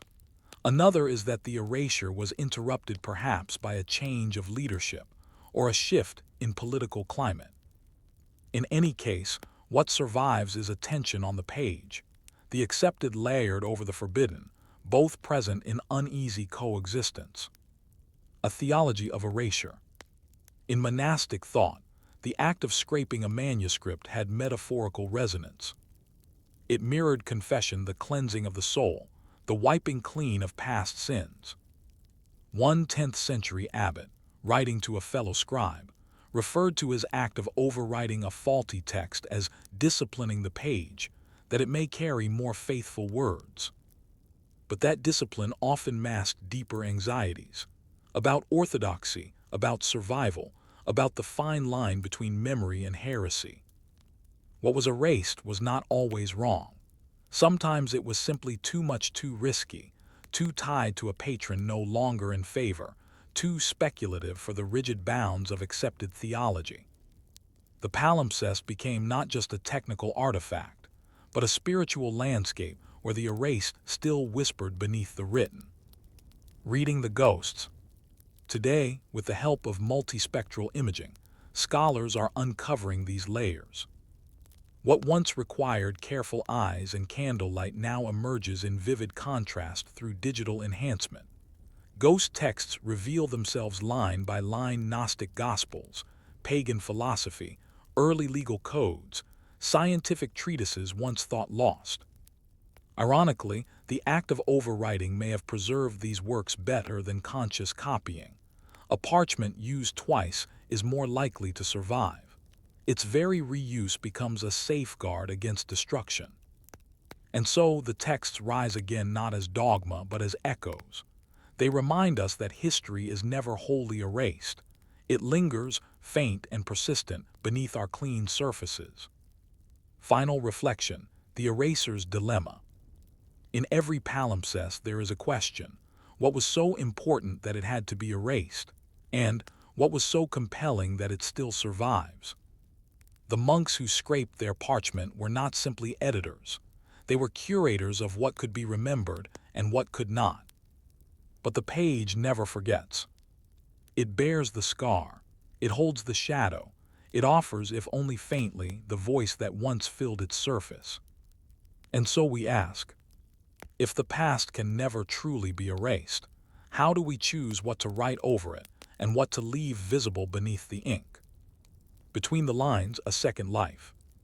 If you take a palimpsest in hand carefully, under archival supervision, and tilt it beneath natural light, you'll see the truth, the newer text sitting clearly on the surface, and the ghost of the older writing just beneath. The grain of the parchment shifts with the weight of both. One is dominant, the other lingers. In this, the palimpsest mimics the human conscience. Medieval monks may have viewed it this way: what had been confessed and absolved might be scraped away, yet still marked the soul in subtle ways. As it is with a life lived, so it is with the page. Every new layer is laid over the memory of what came before. This section explores how palimpsests became both repositories of suppressed knowledge and tools of theological, political, and personal reconciliation. The librarian's secret. In certain monasteries, especially during times of theological uncertainty or ecclesiastical reform, scribes developed a pattern of recording forbidden or questionable texts in ways designed to be erased, or at least erased on demand. Consider the case of a Benedictine priory in 11th century Mainz. In one codex, scholars discovered a set of overwritten passages beneath a routine homily on the Passion of Christ. The lower text included a Latin translation of Origen's homilies on Leviticus, a theologian considered brilliant but dangerously speculative, later condemned by the Fifth Ecumenical Council, 553 CE. The presence of Origen's work suggests that the monastic librarian, or at least the scribe, was preserving a text they expected might one day need to be hidden. Indeed, scholars speculate that the text was copied during a period of theological leniency and erased under pressure from visiting church authorities decades later. The overwritten material was safe. The source material remained faint, but recoverable. It raises an unsettling possibility. Did librarians copy texts they expected to erase? Were palimpsests planned from the beginning, part of a strategy to preserve knowledge without leaving it visible? If so, then palimpsests are not only about loss, they are about calculated resistance. Penance in parchment. The concept of erasing a text also intersected with monastic discipline. In some Benedictine and Cluniac houses, copying texts served as both training and penance. A monk who disobeyed the rule might be tasked with copying psalms as punishment, an act of both physical labor and spiritual reflection.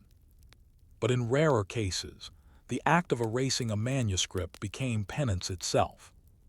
One documented case appears in a 13th century house near Narbonne. A young monk, accused of doctrinal speculation bordering on heresy, was not expelled. Instead, he was assigned to overwrite a book of Augustine's Confessions onto older parchment, specifically parchment bearing the text of his own flawed theological musings. He had to scrape away his own words, line by line, then copy scripture over the blank slate. The resulting manuscript is chilling in its intimacy. Augustine's confessional prose layered over the scraped remains of a contemporary monk's intellectual wandering. Was this punishment, redemption, censorship, or all of them at once? The gendered palimpsest. Palimpsests also hold clues about the erasure of women's voices in the medieval church. In a codex now held in a library in northern Spain, the upper layer contains a collection of sermons by Saint Bernard of Clairvaux. Underneath, faint traces of a liturgical calendar remain with feast days dedicated to female saints no longer officially recognized, and marginal notes in a different hand, believed by some to belong to a nun scribe. The overwritten material hints at a women's religious house, whose manuscript traditions were replaced after the property passed into male monastic hands. Their devotional practices, particular saints, prayers, and perhaps original compositions were scrubbed from the official record. But not completely. The skin of the page still bore their voices. They couldn't be fully silenced. These textual ghosts raise questions about how women participated in the literary and theological life of the church, and how those contributions were methodically written over, repurposed, or removed altogether. Ciphers within the palimpsest. In rare cases, the erased text was not just difficult to read, it was intended to be hidden through additional encryption. A famous example is the Archimedes palimpsest, a 10th century Greek manuscript that was later overwritten with a 13th century Byzantine prayer book. The underlying text includes works by Archimedes, some previously thought lost. While not intentionally encoded, the mathematical diagrams and Greek notations were illegible to the monks who reused the parchment. From their perspective, it might as well have been encrypted gibberish, obscure, non-theological, and safely out of theological reach. But more intriguing are the few known palimpsests where actual ciphers are part of the underlying layer. One small 12th century manuscript fragment, held in a monastic archive in Belgium, appears to have overwritten a text with Latin phrases interspersed with Greek characters and numeric substitutions, likely a simple substitution cipher. The visible text is a prayer manual. The underlying one has yet to be deciphered. Who wrote it? What did it say? And why did the monks choose not to destroy it outright but simply layer over it? The art of reading without seeing. Today, palimpsests remind us how the act of preservation is rarely pure. They are artifacts of compromise, between economy and censorship, between truth and safety, between reverence for knowledge and the demands of control. They also challenge us to read differently. to look not just at what is written, but what was once written and what was scraped away, altered, or deemed unworthy of survival. Modern techniques such as multispectral imaging, X-ray fluorescence, and digital reconstruction allow us to peer beneath these overwritten layers. With each new reading, a piece of the past emerges not loud or complete, but insistently present. When erasure is a choice, it's easy to imagine all palimpsests as sad accidents, precious knowledge lost to the pressures of cost or conformity. But not all erasures were forced. Some were chosen. A monk copying a new psalter might pause before a faded fragment of ancient commentary. He could preserve it, or he could clear the page for new liturgy. He chose erasure not out of malice, but out of duty. Others may have erased with sorrow, some with relief. Each palimpsest is a moral moment, captured in parchment. A question posed, a decision made, a layer applied. Reflection: who gets to be remembered? Palimpsests are not just curiosities, they are commentary. They speak to who had the power to record and who had the authority to erase. They reflect changing theologies, shifting loyalties, and the evolution of what the church deemed worth keeping. But they also preserve what the church tried to forget. A text overwritten is not a text lost. It is a text hidden, often unintentionally safeguarded by the very act that sought to silence it. In reading palimpsests, we read doubt, regret, correction, and sometimes defiance. So we are left to ask, what knowledge today might be overwritten tomorrow, and will it, too, remain just beneath the surface, waiting to be read again? Reawakening the forgotten. There's something reverent, almost sacred, about reading a palimpsest in the 21st century. You sit at a desk, a digitized scan or magnified folio before you, and realize you are the first person in perhaps 1,000 years to see these buried words clearly.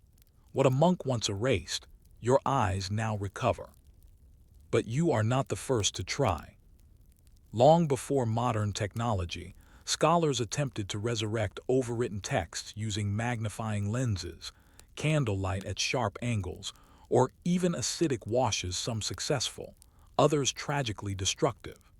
The desire to access these hidden layers is not new.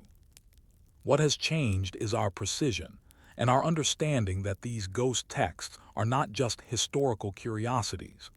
They are missing pieces of our intellectual and spiritual inheritance. The science of revelation.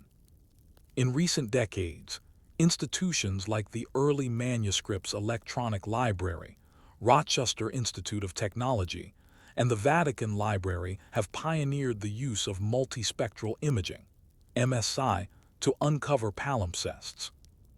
MSI uses different wavelengths of light, ultraviolet, infrared, and others to photograph manuscripts. Each wavelength reveals different aspects of ink and parchment interaction. When compiled, these images create a composite view that separates upper and lower texts with astonishing clarity. One of the most famous successes is the Archimedes palimpsest. Purchased at auction in 1998, it contained not only lost works of Greek mathematics, but a Byzantine prayer book as its upper layer. Imaging revealed early theories of calculus, mechanics, and even what may be the first known use of infinity as a mathematical concept. That prayer book, likely copied by a monk in the 13th century, had no idea what lay beneath his text, or perhaps he did. Libraries of silence. Across Europe, more palimpsests sit unstudied, unscanned, untranscribed. Some are known only through catalog entries. Others are misfiled or unnamed. Many are fragile, and some have been overwritten more than once. Scholars refer to them as libraries of silence, archives that contain layers of history not cataloged, but buried. These are not intentional libraries. They were never meant to be collections. They are accidental vaults, built by necessity, shaped by theological politics, and preserved by economy. Each palimpsest is, in a way, a dialogue between time periods, between scribes, between what could be said and what had to be hidden. the rediscovery of censored knowledge. Recent efforts have uncovered surprising texts. A 6th century medical treatise on women's reproductive health beneath an 11th century gospel lectionary, found in a monastic collection in Italy. A fragment of Cicero's Republic, overwritten by a 10th century monk and rediscovered in a German library. Hidden notes from Isidore of Seville, preserved only because the parchment was later used for the copying of a Benedictine penitential. And perhaps most evocatively, a recovered passage from the Gospel of Thomas, erased and rewritten, with a sermon condemning apocryphal texts. It is a rich irony. In attempting to suppress the heretical, these monks have allowed us to recover it. But this is not about contradiction. It is about continuity. Erased texts survive because of the very institutions that overwrote them. The Church tried to preserve orthodoxy, and in doing so, preserved fragments of dissent. Ethical questions in the recovery of erased text. The work of uncovering palimpsests is not without its dilemmas. Should all overwritten texts be revealed? What if the underlying material includes personal confessions? What if it reveals politically sensitive or damaging historical content? Unlike deliberate archives, palimpsests offer no consent. They are involuntary memory pages meant to be forgotten, reanimated by science. Yet this act of recovery is also part of our responsibility as stewards of the past, to read what others could not or dared not, to listen to whispers long buried beneath official speech. The difference between concealment and preservation is often only a question of time.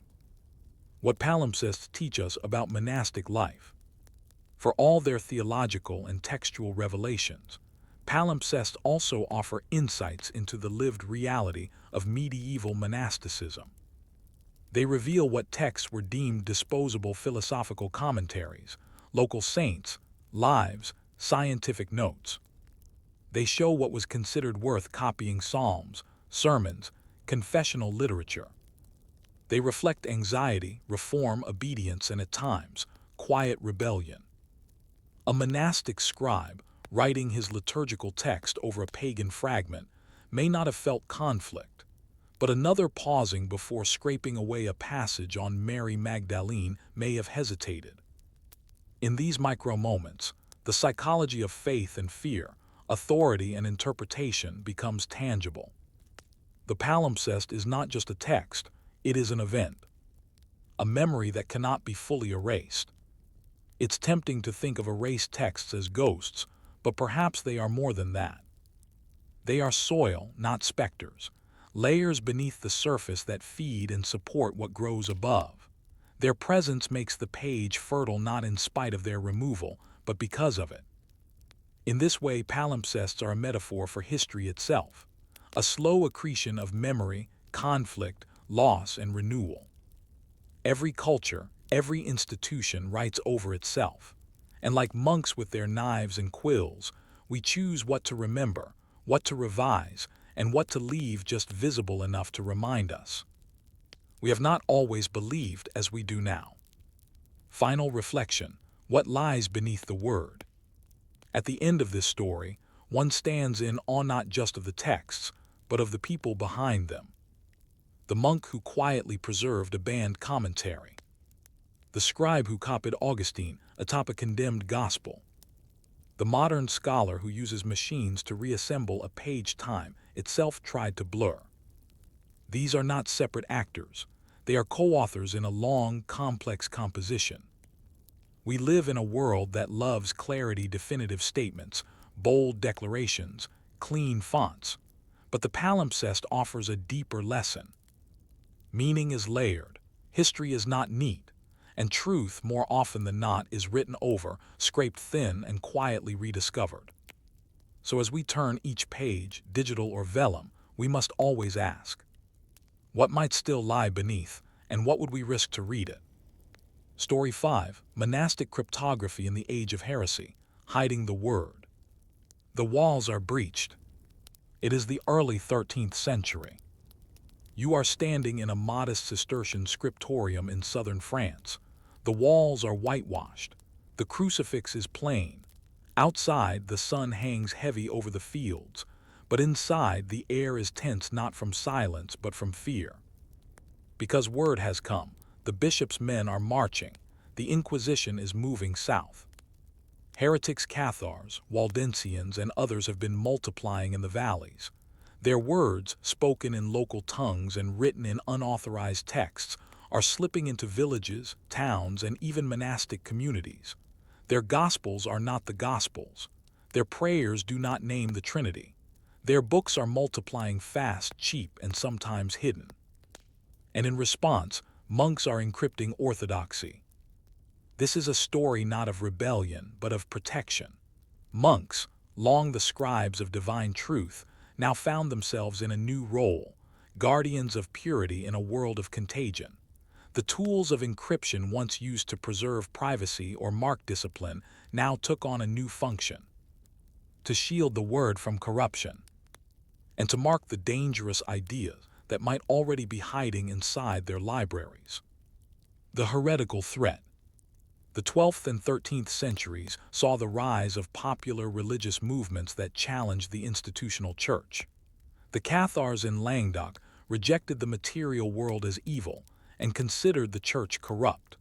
The Waldensians, emerging in Lyon, called for apostolic poverty and direct engagement with Scripture without ecclesiastical permission.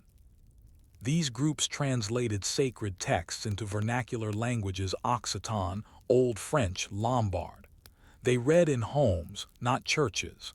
They rejected the priesthood, and with it, the church's monopoly on interpreting Scripture. To church authorities, this was not mere dissent.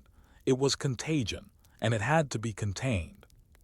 So while the church launched military campaigns like the Albigensian Crusade against the Cathars, monastic orders launched a textual counteroffensive. Monks as guardians of the word. Within monasteries, especially in contested regions, monks began to respond in quiet, methodical ways.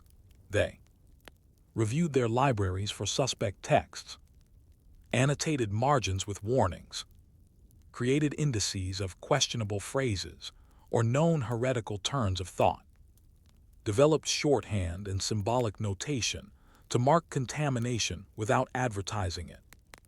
In Cistercian and Benedictine houses, certain marginal marks began to appear more frequently. A small fish drawn beside suspect Christological claims, a crossed dagger symbolic of cutting out or warning, abbreviated phrases like NBH, Nota Bene Heresis, to indicate potential heresy. These were not declarations. They were internal markers meant to alert other monks or the abbot without spreading alarm. The library itself became a field of vigilance. Encrypting orthodoxy. In this climate of anxiety, even the Orthodox began to encode their own writings, not to hide them from the church, but to protect them from misuse by heretical readers. Sermons might use abbreviated script or selective Latin that would be opaque to a vernacular audience. Scriptural citations were rendered in numeric codes based on chapter and verse, or even on the number of words into a given psalm. This way, a monk reading aloud could reference the Gospel of Matthew without plainly stating it safe from the ears of wandering heretics in disguise. In one manuscript from a Dominican house in Carcassonne, the scribe records a sermon with alternating lines in regular Latin and in symbolic letters resembling early cryptographic alphabets. This sermon addresses Christ's dual nature, precisely the topic Cathars denied. The ciphered lines are likely intended only for trained friars, to prevent doctrinal language from being taken and twisted. This is not encryption for secrecy, it is encryption for preservation. The Inquisition's influence. The establishment of the medieval Inquisition in the 1230s formalized the Church's battle against heresy. The Dominicans were appointed inquisitors. They traveled from house to house, examining not only people but books. Monasteries, already cautious, became even more scrupulous. Catalogs were updated. Notes were added to manuscripts. This text approved by the Bishop of Narbonne, AD 1237. Entire chapters were scratched out, with notes that the passage had been erroneously interpreted by the Cathars. Some monks began to develop layered texts, where suspect content, especially on mystical themes or apocalyptic prophecy, was surrounded by defensive commentary orthodox glosses wrapped around sensitive passages like armor. The margin became a space of containment, and the page a zone of spiritual quarantine. The role of the marginalia. Marginal notes took on new importance not just as scholarly additions, but as encoded judgments. Certain marks became widespread enough to suggest informal systems. A simple red line next to a passage requires review. A circle with a line through it, text corrected for orthodoxy. A V shape, perhaps shorthand for veritas, truth affirmed. One Cistercian manuscript includes two complete parallel glosses, one orthodox, one labeled non tenenda, not to be held, offering a condemned but preserved view. This was a fine line to walk. To record heretical ideas even for the sake of argument risked suspicion. But monks were also scholars. They knew that truth, to be protected, had to be understood. Thus, they encoded even the deviant ideas carefully, critically, and quietly. Copying in code. The production of books was never neutral. In this era, copying became an act of defense. Some monks altered quotations from suspect theologians like Peter Abelard or Joachim of Fiore to obscure their origins. Others included invented names for heretical sources, allowing them to discuss ideas without attribution. These fictional citations marked with Greek letters or unusual symbols functioned as a kind of internal footnote system, intelligible only to readers trained within that monastery. In one case, a manuscript of Bernard of Clairvaux's sermons contains cryptic side references to Textus A and Argumentum N. Scholars now believe these refer to works considered questionable at the time, identified only by internal code to avoid detection. The danger of silence. But even secrecy was dangerous. Monks who kept forbidden texts encoded or not could be accused of sympathy or collusion. Several records from inquisitorial trials include questions about the possession of suspect books, even if unread or in cipher. In 1253, a Dominican friar in Toulouse was questioned for possessing a commentary believed to support Cathar dualism. He insisted the book had been copied for purposes of refutation, and that the marginal cipher was proof of this. The inquisitors disagreed. The book was burned, the friar was reassigned, his cipher key was not preserved. Reflection, a faith in fragments. The encryption of this period was not elegant. It was not sophisticated. It was born from anxiety, necessity, and fear, but it shows us something profound. That the word in all its sacred authority was not static. It was fragile. It required defense. And monks, armed with quills and ciphers, became its first cryptographers. They encoded to protect. They marked to contain. They copied in silence, but always with eyes open. And as heresy flowed through Europe like a river under ice, these monks worked in the stillness of scriptoria, building levees in ink. So we must ask, when orthodoxy must be encrypted to survive, is it still freely believed or only quietly guarded? Writing under watch. The medieval scriptorium was always a space of vigilance against error, against distraction, against spiritual complacency. But by the height of the Inquisition in the 13th and early 14th centuries, vigilance took on a new and sharper form. Now, writing was not only a sacred duty, it was a potential liability. Monks were still expected to copy, to preserve, and to engage with theological texts, but those texts now carried weight far beyond their pages. A line taken out of context, a phrase too closely echoing condemned doctrines, Even an ambiguous marginal note could bring suspicion, questioning, or worse. And so the monks developed what might best be described as a code of containment. This wasn't encryption in the modern sense. It wasn't complex cryptanalysis or secret alphabets, though some of that occurred too. Rather, it was a subtle, multi-layered language of marks, structures, abbreviations, and intentional ambiguity, tools not to hide truth, but to protect it from being twisted. In this section, we explore the technical and cultural mechanisms that monks used to secure orthodoxy, even as they engaged with heretical ideas, often in the same breath. The rise of scriptum obscurum. By the mid-13th century, a growing genre of writing emerged within monastic circles, what some historians call scriptum obscurum, or deliberately obscure writing.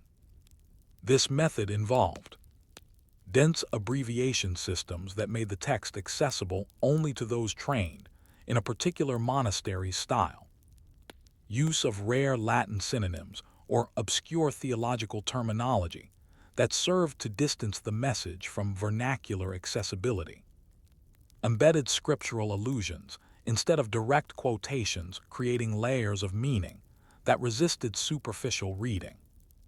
An example comes from a Cistercian house in Provence, where a tractate refuting Cathar dualism was written with such compression that it was essentially a cipher. It looked like gibberish to all but the monastery's own scholars.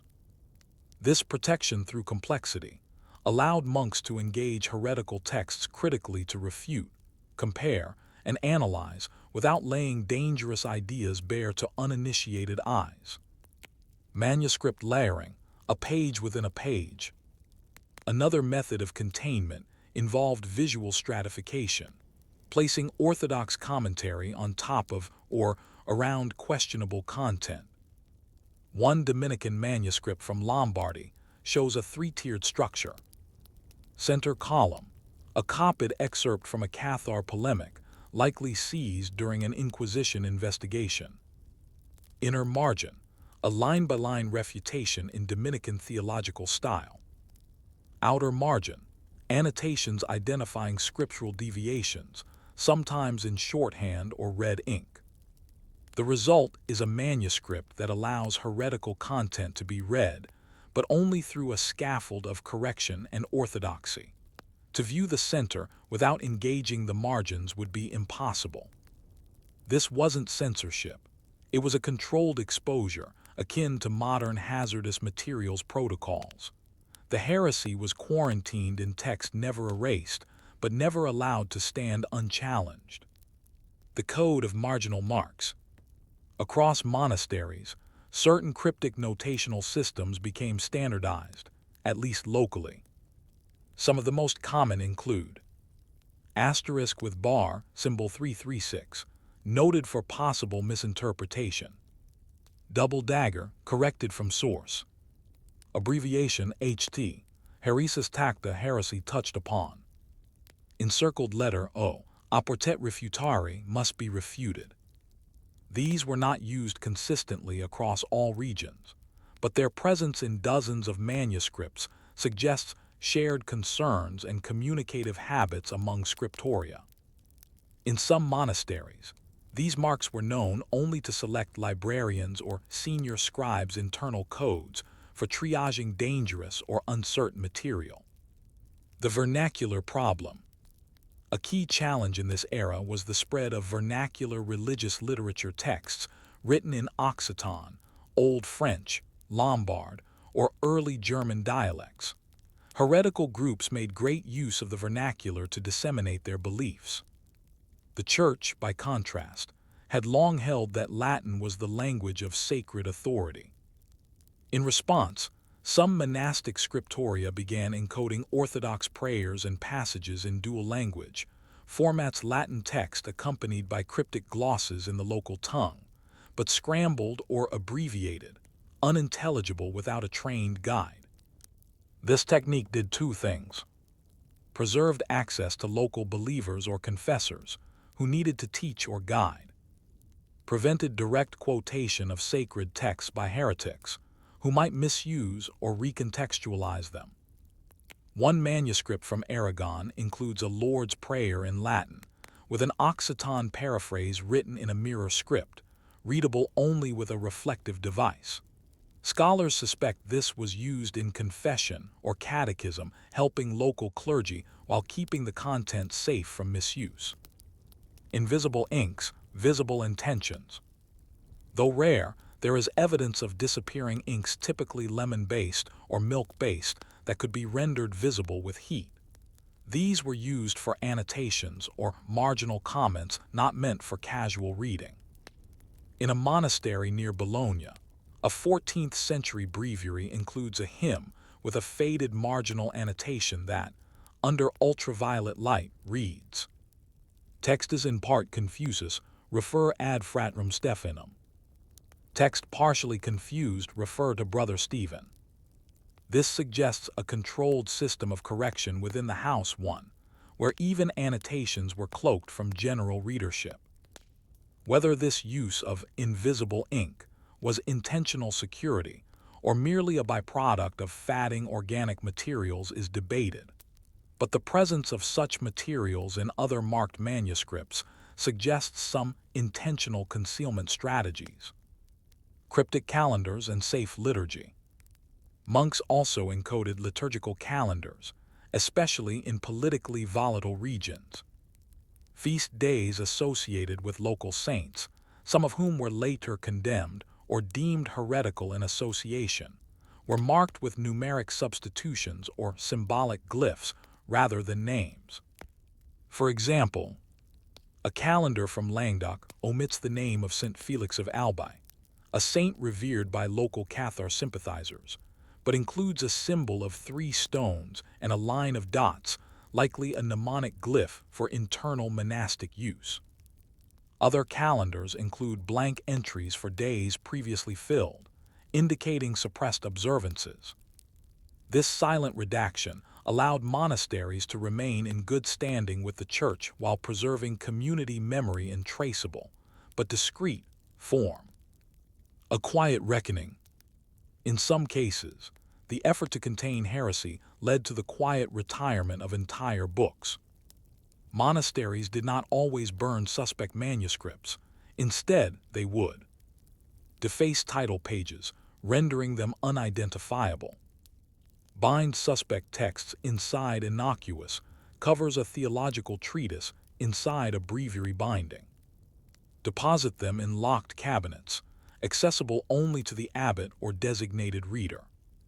This practice, known as reclusion, created hidden archives of dangerous knowledge not destroyed, but sequestered. Some of these hidden books would reappear in the early modern period, mislabeled or misunderstood. Others remain unidentified in the bindings of more acceptable works. Reflection, preserving through precaution. The monks of this era were not agents of deception. They were stewards of boundaries. Their cryptographic methods, primitive by modern standards, were shaped not by paranoia, but by responsibility. To preserve orthodoxy in the age of heresy was to walk a narrow path. Too open, and one risked aiding heretics. Too closed, and one risked forgetting the errors that needed to be corrected. So monks encoded, marked, annotated, and shielded. They built a culture of textual caution, a world of margins, abbreviations, hidden signs, and quiet vigilance. And yet they still copied, still preserved. Because even in an age of spiritual warfare, the word was not to be abandoned. So we are left to wonder, when the line between preservation and suppression becomes this fine, who is really in control of the truth? A fatting script, a lasting signal. By the close of the 14th century, Europe had begun to change in ways even the most devout monk could not have predicted. The spread of universities, the return of classical learning through translations from Arabic and Greek, and the slow emergence of vernacular literary culture had begun to dilute the once dominant authority of the cloistered scribe. The age of manuscript secrecy, of codes and containment, was giving way to a new age, one marked by print, public reading, and eventually, Reformation. And yet, the subtle codes, layered commentaries, and cryptic habits of medieval monasticism had already left a profound legacy. They had shaped not only the transmission of religious orthodoxy, but also the very idea of how dangerous knowledge could be handled not by suppression alone, but by redirection, annotation, concealment, and control. This final section looks at how these practices endured, shifted, and influenced the early modern world. From cloister to print shop. As Gutenberg's movable type press emerged around 1450, it rapidly changed the way books were created, read, and controlled. With it came a radical democratization of text, but also a crisis of containment. Where a single scriptorium might produce a dozen copies of a book in a year, the new presses could print hundreds in a matter of weeks. This threatened not only scribal labor, it threatened the monastic gatekeeping of textual integrity. Suddenly, the abbreviations, marginal codes, and protective scripts that had guarded orthodoxy were obsolete. And yet, the instinct to mark, to filter, and to manage interpretation didn't vanish, it simply migrated. Early printed books frequently carried prefaces from theologians or bishops asserting the orthodoxy of the content. Printers developed internal censorship mechanisms, and monastic libraries began marking their approved books with ex libris inscriptions, library codes, and classification systems inspired by earlier marginal marks. Some monasteries even tried to replicate their systems of notation in print, including familiar asterisks, daggers, and Latin glosses, but the uniformity of type made this increasingly impractical. The control of knowledge had moved into a new arena. Heresy now in mass production. Ironically, the invention of the press made the very thing monks had feared, the proliferation of unauthorized theological texts, an unavoidable reality. By the early 16th century, heretical texts were circulating faster than inquisitors could read them. The Protestant Reformation would only accelerate this, with Martin Luther's 95 Theses serving as both a theological protest and a publishing phenomenon. But what's often overlooked is that the strategies of monastic cryptography didn't disappear, they evolved. Some early Protestant printers used false title pages, pseudonymous authors, or deliberately misleading bindings, all tactics that echoed monastic practices of textual misdirection. In fact, Protestant pamphlets sometimes mimicked the very forms of monastic marginalia, using abbreviations and glosses to refute Catholic arguments within the structure of the opposing text. It was a strange and subtle inversion. Heretics had adopted the codes of the monks who once opposed them. The quiet influence on modern cryptography. It is tempting to dismiss medieval monastic ciphers as primitive, even quaint, but historians of cryptology recognize their place as a crucial step in the development of information control. The logic behind monastic cryptography especially. Encoding messages for internal readership only. Using layered commentary to shift meaning. Employing visual cues and abbreviated marks to signal caution or disapproval. Laid the groundwork for more formal systems of textual encryption in later centuries. By the Renaissance, political and religious leaders were using sophisticated ciphers to conceal correspondence, building on the symbolic literacy fostered in monasteries for centuries. In fact, several early cryptographic manuals, such as Johannes Trithemius's Polygraphia, 1518, were written by monks, drawing directly from monastic traditions of concealed writing, symbolic alphabets, and coded spiritual language. Trithemius, abbot of Sponheim, openly acknowledged that his work stood on the shoulders of centuries of monastic textual secrecy. The monks, it turns out, had been doing cryptography long before the word existed. Ghosts in the margins. Today, scholars studying medieval manuscripts still stumble upon the legacy of monastic cryptographers. Marginal marks with unknown meanings. Diagrams and notations referencing no known theological source. Short passages written in unfamiliar ciphers or numeric codes. Some are being decoded, matched to local glossaries or monastery-specific habits. Others remain mysterious, traces of a time when writing was more than communication, it was containment.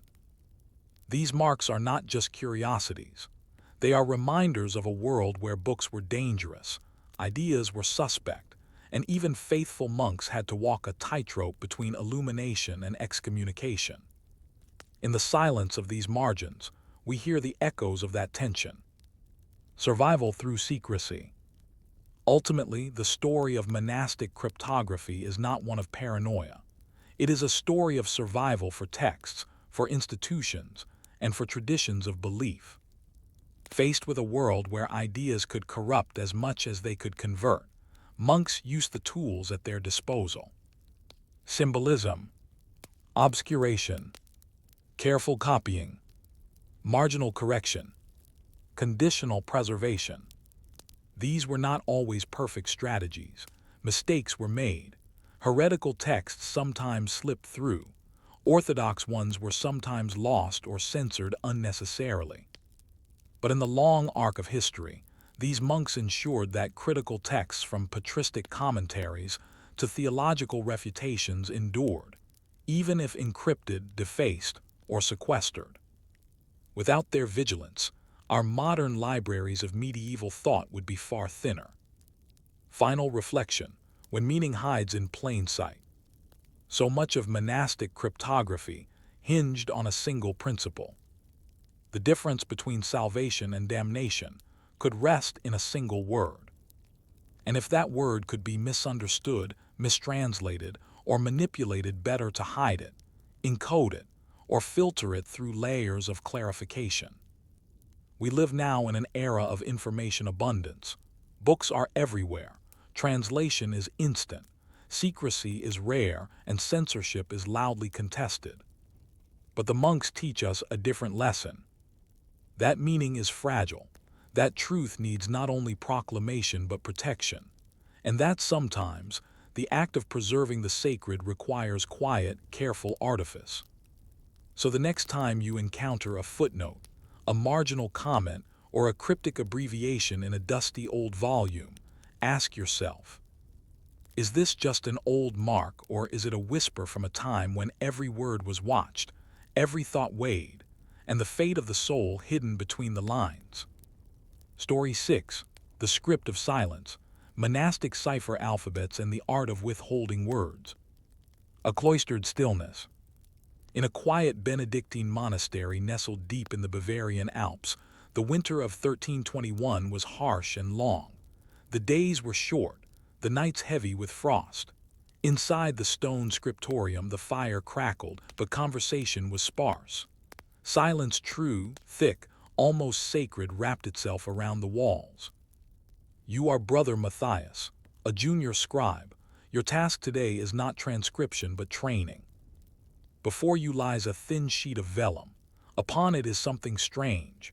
Not Latin, not Greek, not Hebrew, but an alphabet that appears invented, consisting of symbols, arrows, crossed lines, slanted marks, and peculiar loops. To the untrained eye, it's decorative, but you've been told it is a script of silence. This is your initiation into the alphabetum, monasticum, a cipher alphabet known only within this house, used for confidential notes, corrections, and messages too sensitive to be written in the common hand. You dip your quill. You begin with the symbol for D, a slanted line with a notch through the middle, then E, a crescent curl, then U, a sideways fish. The word is Deus, but no outsider would know it. You are not just learning to write, you are learning to withhold. The origins of the cipher alphabet. While much of medieval monastic life was governed by transparency, public recitation of the Psalms, shared confessions, open scriptoriums, there was a quieter tradition, one of internal secrecy, not to deceive the world, but to shield what needed shielding within the cloister. Cipher alphabets had existed before the Middle Ages, used in ancient Rome, in early Christian texts, and among Jewish communities. But monastic ciphers were different. They weren't just about concealment from enemies. They were about preserving internal order, managing sensitive knowledge, and navigating spiritual and political tensions within monastic communities. They developed in tandem with other monastic rules, especially the rule of St. Benedict, which emphasized discretion, obedience, and careful speech. Where words could cause discord or spark confusion, they were best kept hidden, encoded for specific eyes only. Thus, over time, monasteries developed private alphabet systems of symbols and glyphs that stood in for Latin letters. Some were simple substitutions. Others were more elaborate, combining visual elements, numerals, or color-coded inks. These alphabets were rarely recorded publicly. Most survived only in the margins of manuscripts, on slips of parchment, or scratched into wooden tables. And yet, their use was widespread, stretching from northern Italy to the British Isles.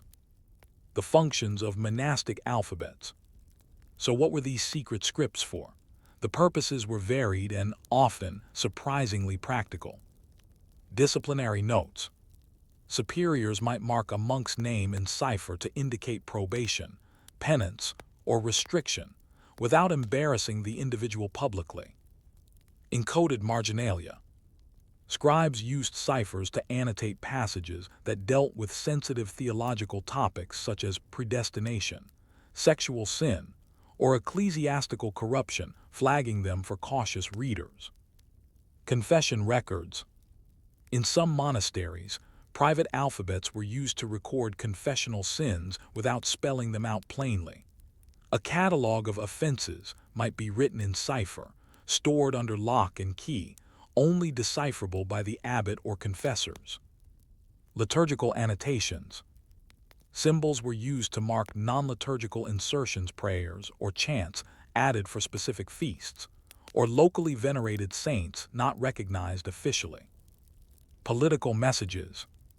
In turbulent regions, abbots occasionally communicated with bishops or other monastic houses in cipher when discussing heresy trials, accusations, or royal tensions. This wasn't espionage. It was a discipline of caution, a belief that not all truth was ready for all eyes, and that the word must be handled with both reverence and restraint. Variations across orders. Different monastic orders developed distinct cryptographic traditions. Cistercians, known for their austere culture, favored minimalist symbols, straight lines, hash marks, and subtle curvature. Cluniacs, more artistically inclined, used ornate glyphs resembling musical notation. Carthusians, with their Hermetic bent, left behind some of the most puzzling scripts, part letter, part icon, often blending text and image. One remarkable document from the Carthusian House of Vauban contains a calendar with feast days and penitential observances, written entirely in glyphs resembling the phases of the moon. When matched with known dates, the cipher begins to make sense, but the form is clearly designed for an internal, symbolic audience, not for publication. Similarly, an early 14th century English Benedictine manuscript includes interlinear commentary on the Apocalypse of John, written in a hybrid script mixing Latin and a unique substitution cipher. The commentary appears to be orthodox, but it engages with themes millenarianism, papal corruption that were increasingly dangerous to discuss openly. Learning the alphabet, a controlled transmission.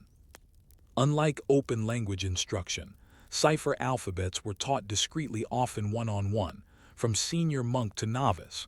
Not all brothers were granted access.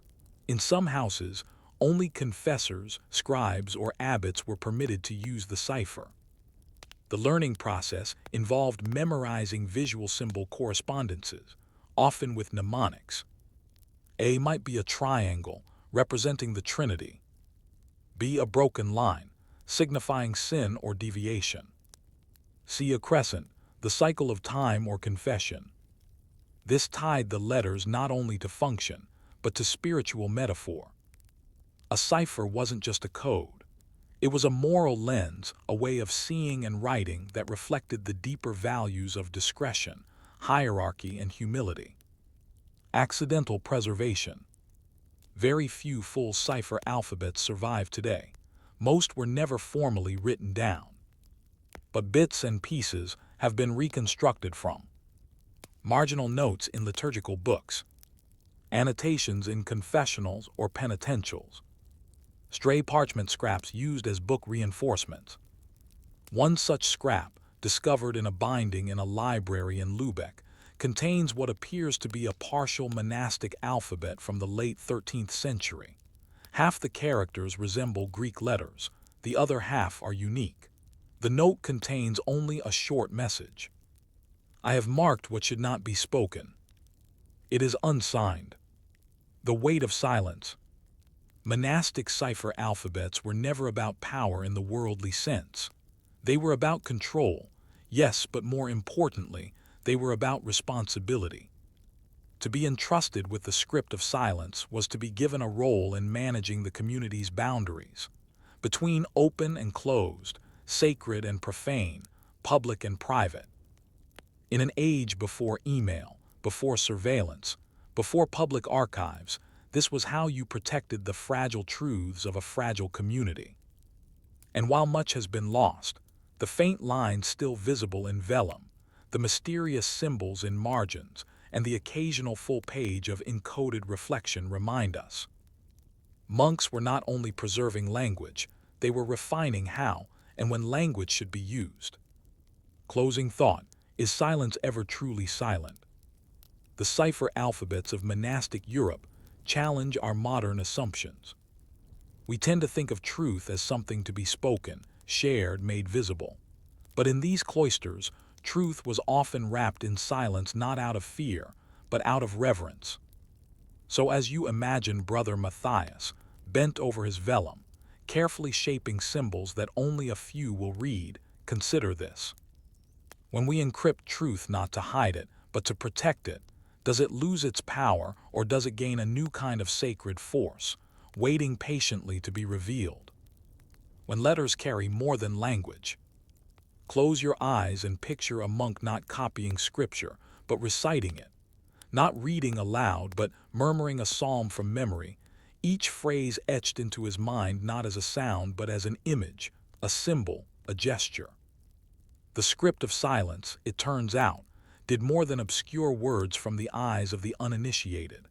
In many houses, these alphabets served a dual purpose, as tools of secrecy, and as mnemonic frameworks, ways to store knowledge in the mind without putting it openly on the page. In the age before printing, memory was not just a virtue, it was a discipline. Monastic cipher alphabets were never created in isolation.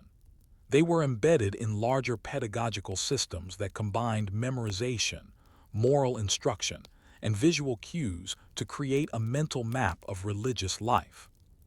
This section traces how monks used encoded alphabets not only to hide meaning, but to internalize it. The art of remembering in silence. The monastic life depended heavily on oral and mental mastery of texts. Scripture, prayers, rulebooks, chants, and confessional lists were often memorized rather than consulted. But memorization in the Middle Ages didn't rely on simple repetition. It used a system now known as the art of memory, a set of cognitive strategies that involved placing ideas within imagined spaces, associating concepts with visual cues, and tying abstract meaning to physical form. Cipher alphabets fit naturally into this system. Each symbol stood not just for a letter, but for an idea. A stylized A might be associated with the beginning of creation, a B with the two natures of Christ, a C with the cycle of sin and redemption. These visual metaphors helped monks recall larger theological concepts through simple glyphs. Thus, writing in cipher was more than encoding, it was anchoring memory. In some houses, students were trained to recite entire psalms from glyphs alone. One Cistercian teaching tool from the 13th century, A narrow wooden tablet used a cipher alphabet to represent the first word of each line of Psalm 51, Miserere me, Deus. The symbols served as triggers, not texts. Carved memory, the use of cipher in objects. Monks didn't limit cipher usage to parchment. Wooden boards, ivory tablets, bone tokens, and even wax tablets carried encoded messages, often lists of sins, liturgical rubrics, or corrections meant only for specific monks to read and remember. In one particularly revealing case from a Carthusian monastery in Savoy, archaeologists uncovered a boxwood comb carved with unfamiliar glyphs. Initial assumptions suggested decoration, but closer study revealed that the carvings matched a known cipher alphabet, and the message appeared to be a short version of the Confiteor, "I confess to Almighty God," likely intended as a reminder for nightly reflection. Such objects were not publicly displayed, nor passed between monks. They were personal, devotional aids embedding both secrecy and sacred thought into daily life. Ciphers in the liturgy. Monastic life revolved around the liturgy, the hours of the divine office, the Mass, feast days, and fasts. The calendar was not just a schedule, it was a structure for understanding time, sin, penance, and redemption. Cipher alphabets appeared here too. Liturgical books often included marginal notes written in cipher that indicated changes for specific feast days, penitential modifications, local saints' commemorations not recognized by Rome, private devotions inserted at the discretion of the abbot. Sometimes these ciphers marked silent observances, events not meant to be announced, but remembered quietly. For instance, the death date of a revered prior might be marked by a single symbol resembling the Greek letter tau, inserted beside the proper psalm. These were not meant for the public liturgy. They were silent liturgies of memory, preserved through encoded notations, passed from generation to generation in hushed reverence. The alphabet as spiritual exercise. Some monks viewed the cipher alphabet itself as a tool for contemplation. A rare manuscript from a 14th century Benedictine house in northern France contains a set of meditations, one for each letter of a cipher alphabet. Each meditation explores a theological theme, often linked with the visual design of the glyph. A three-pronged, the Trinity. M, two joined arches, Mary as gateway of mercy. T, a simple cross, crucifixion and sacrifice. This suggests that the cipher was not just a code, but a spiritual exercise, a way to meditate on doctrine through symbol and silence. The practice is reminiscent of Jewish Kabbalistic techniques, which used letters as pathways to divine understanding. While there is no direct influence confirmed, the parallel shows that monastic thinkers, too, saw letters as more than linguistic tools. They were bridges to the sacred. Teaching through cipher. While cipher alphabets were often reserved for internal use, they also served as teaching tools for novices. An abbot might give a new monk a small codex written entirely in cipher, not to read immediately, but to decode over months, one letter at a time, with each glyph linked to a piece of wisdom, a passage of scripture, or a line from the Rule of St. Benedict. This method reinforced obedience, discipline, and humility. A novice could not rush understanding. He had to earn it, symbol by symbol. Some of these training codices included deliberate errors intended to test whether the novice would catch inconsistencies or pass over them. To decode was to discern, both intellectually and spiritually. When memory becomes transmission. Because cipher alphabets were often unwritten traditions, their survival depended on oral and mental transmission. One generation taught the next not just how to write the symbols, but how to interpret their weight. This made them fragile.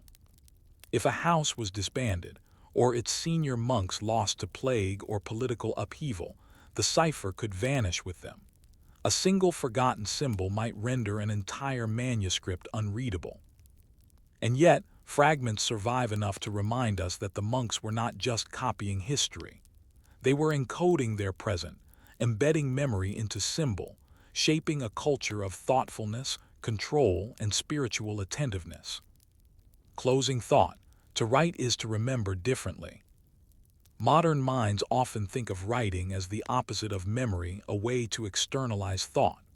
But in the monastic world, especially through cipher alphabets, writing was a means to deepen internal memory, to filter what was stored, and to decide who would inherit it. The script of silence, then, was not just about secrecy. It was a theology of remembrance. And so we ask, if every letter can carry a lesson, and every symbol a memory, what do we lose when we read only what's plainly written? The moment of vanishing. By the 15th century, monastic cipher alphabets, those silent, private codes developed behind stone walls, began to fade. The reasons were not dramatic. They did not disappear due to suppression or destruction. Rather, they were slowly abandoned, their relevance gently eroded by changes in technology, theology, and institutional life. When you examine the final pages of certain 15th century codices, you begin to see the clues. Margins that once held encoded commentary now lay blank. Annotations shift from symbolic glyphs to standardized Latin abbreviations, and teaching manuals once filled with alphabets of loops, triangles, and crosses begin to appear without them at all. The silence had ended not with a bang, but with a page left empty. But even in vanishing, monastic cipher alphabets left something behind, an intellectual inheritance scattered across Europe, waiting to be rediscovered. The disruption of print. It is no coincidence that the slow death of monastic ciphers corresponds with the birth of the printing press.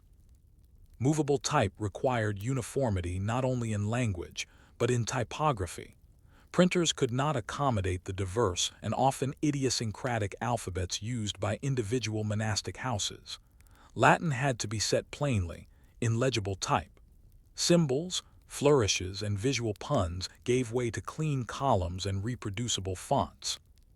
The printed book, in all its power, was an instrument of standardization. Even monasteries that embraced the press found that the privacy once afforded by their script traditions was now gone. If something was printed, it could be copied. If copied, it could circulate. And if it circulated, it could be read by eyes not intended to see it. The impulse to encode was replaced by the need to clarify, to defend publicly, and eventually to debate. The era of the marginal cipher gave way to the era of the disputation. The Reformation and the loss of monastic memory. The Protestant Reformation accelerated this loss. As Protestant reformers attacked monastic institutions, libraries were dismantled, scriptoriums were emptied, monastic lands were seized, and with them went the oral traditions that preserved cipher alphabets. Even in Catholic regions, the Counter-Reformation discouraged the more esoteric or mystical aspects of monastic practice. Simplicity, doctrinal clarity, and transparency became virtues. Secret writing, however well-intentioned, now seemed suspect, possibly even superstitious. Many cipher-trained monks had already died without successors. Others refused to pass down their signs, fearing misinterpretation or heresy accusations. And so the alphabets carefully guarded for centuries were left untranslated, unspoken, and finally, unremembered. Traces in the dust. And yet not all was lost. In scattered archives across France, Germany, Spain, and the Low Countries, manuscripts survive that bear the unmistakable marks of monastic cipher alphabets. Margins filled with symbols that defy typographic logic. Interlinear glyphs whose placement corresponds not to grammar, but to rhythm. Prayer books with coded initials inserted before penitential phrases. Scholars have slowly begun the work of reconstructing these alphabets, piecing together meanings from context, repetition, and known traditions. Some have managed to recreate partial cipher systems enough to read short passages, but many remain unsolved. To this day, entire glosses pages of commentary remain locked behind symbols whose keys are gone, silent not because of secrecy, but because of forgetfulness. The loss is not simply linguistic, it is spiritual, cultural, a reminder that memory can die not by force but by inattention. Influence in later, cryptographic thought. Despite their disappearance from practice, monastic ciphers influenced later traditions of cryptographic and symbolic writing. In the 16th and 17th centuries, mystical and alchemical writers began developing symbolic alphabets of their own, some borrowed directly from monastic forms. Heinrich Cornelius Agrippa, in his 3 books of occult philosophy, references symbolic alphabets for use in magical invocations, some visually similar to earlier Cistercian scripts. Johannes Trithemius, the abbot cryptographer, built his complex steganographic systems on principles first used in cloisters. Giordano Bruno, though not a monk himself, employed symbolic combinations that echo the logic of monastic memory systems. Even modern cipher development, from military codes to secret societies, echoes these early practices. Hierarchical access, symbolic obfuscation, and restricted transmission. The monks may not have intended to inspire cryptographers, but their need to protect and control theological meaning gave rise to tools still recognized centuries later. A quiet legacy. The lasting impact of monastic cipher alphabets lies not in what was encoded, but in what was believed. That words mattered, that ideas required care, that memory could be disciplined, shaped not just by sound and syntax, but by symbol and silence. This ethos of guarded wisdom, measured transmission, and reverent restraint remains with us.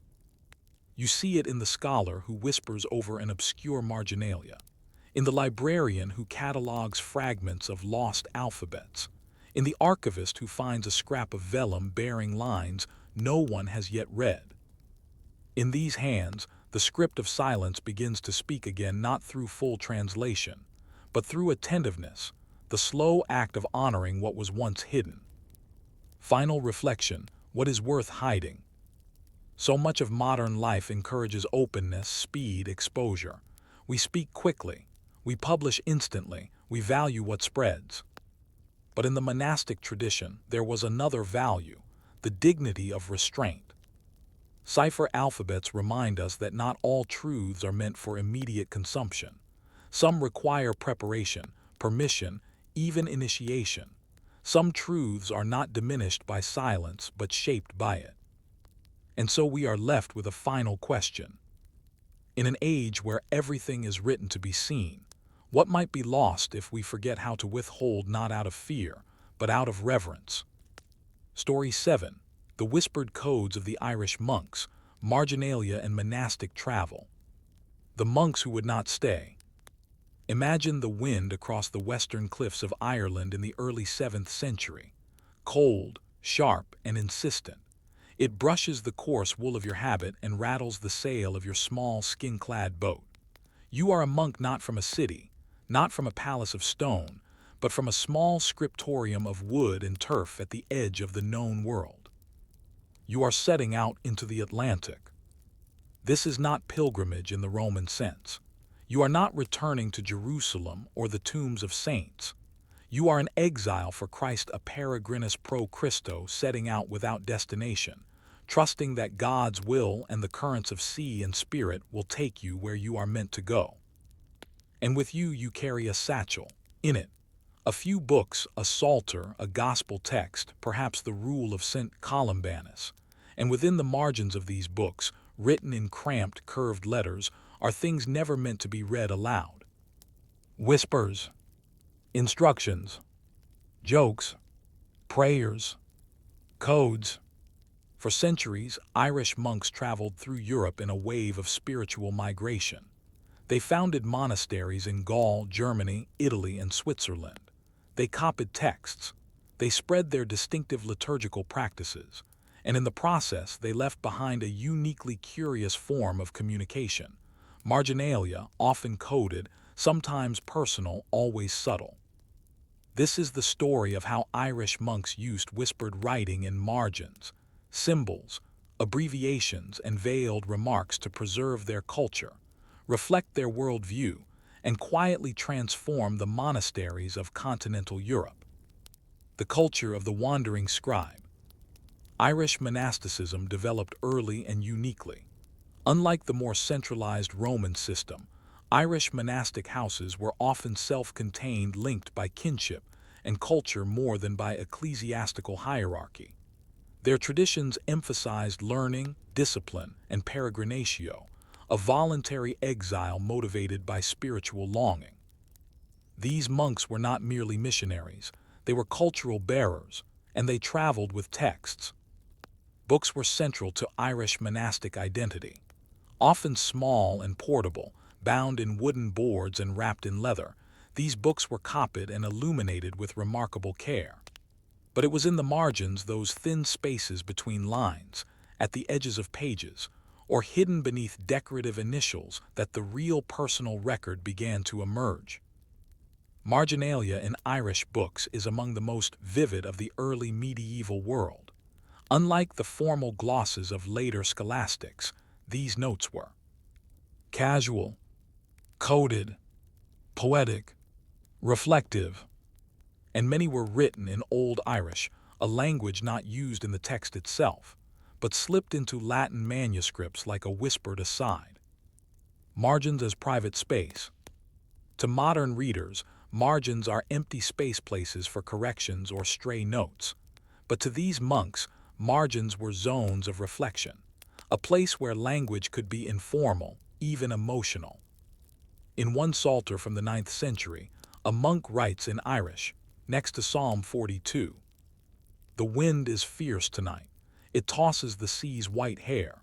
I do not fear the crossing of the narrow sea, for I have God." This was not part of the psalm. It was not part of the liturgy. It was his voice, a monk alone with the word, responding in the space allowed him. Elsewhere we find jokes. In the margins of a Latin grammar, one scribe writes, "A curse on the inkhorn, it spills more than I write." Or reflections on fatigue. "Cold is my hand, I am tired, but Christ is my strength." These are not errors. They are human moments, suspended between the sacred lines of official text. Codes and symbolic marginalia. But the Irish did more than muse in the margins. They often encoded their thoughts using abbreviations, visual puns, Ogham script, an early Irish alphabet used primarily for inscriptions, untranslated Irish phrases in Latin text, lines written vertically or backward. Some marginalia were intended for other monks from the same region, a sort of diasporic communication, recognizable to those who shared their cultural background but opaque to outsiders.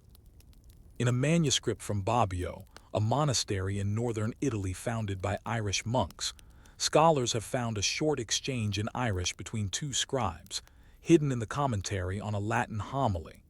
One complains about the difficulty of the journey, the other offers encouragement. The lines are brief, humorous, and utterly out of place unless you understand that the margin was their shared cloister. Other notations point to liturgical or calendrical differences.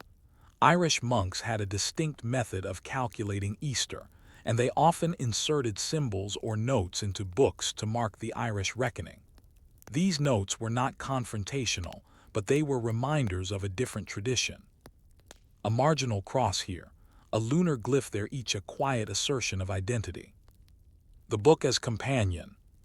For these monks, books were not just repositories of knowledge. They were companions, even spiritual witnesses. A scribe might write, "O book, may you go safely across the sea, to the hand of a friend, to the eye of the just." Books were gifted, shared, and protected.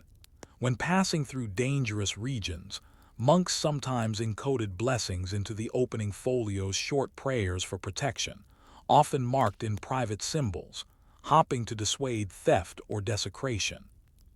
Books bore ownership marks, often in cipher or with symbolic motifs: a fish for Christ, a tree for knowledge, a bird for the soul.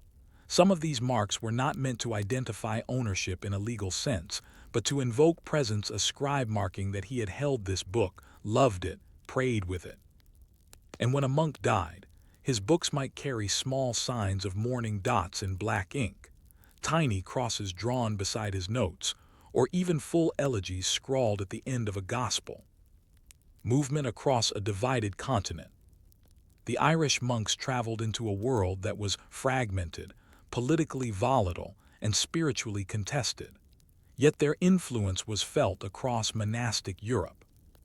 At places like St. Gallen in Switzerland, Luxeuil in Gaul, and Bobbio in Italy, Irish monks left behind not only institutions, but textual footprints, books filled with marginalia, calendars, poems, and commentaries that carried Irish sensibilities into new lands.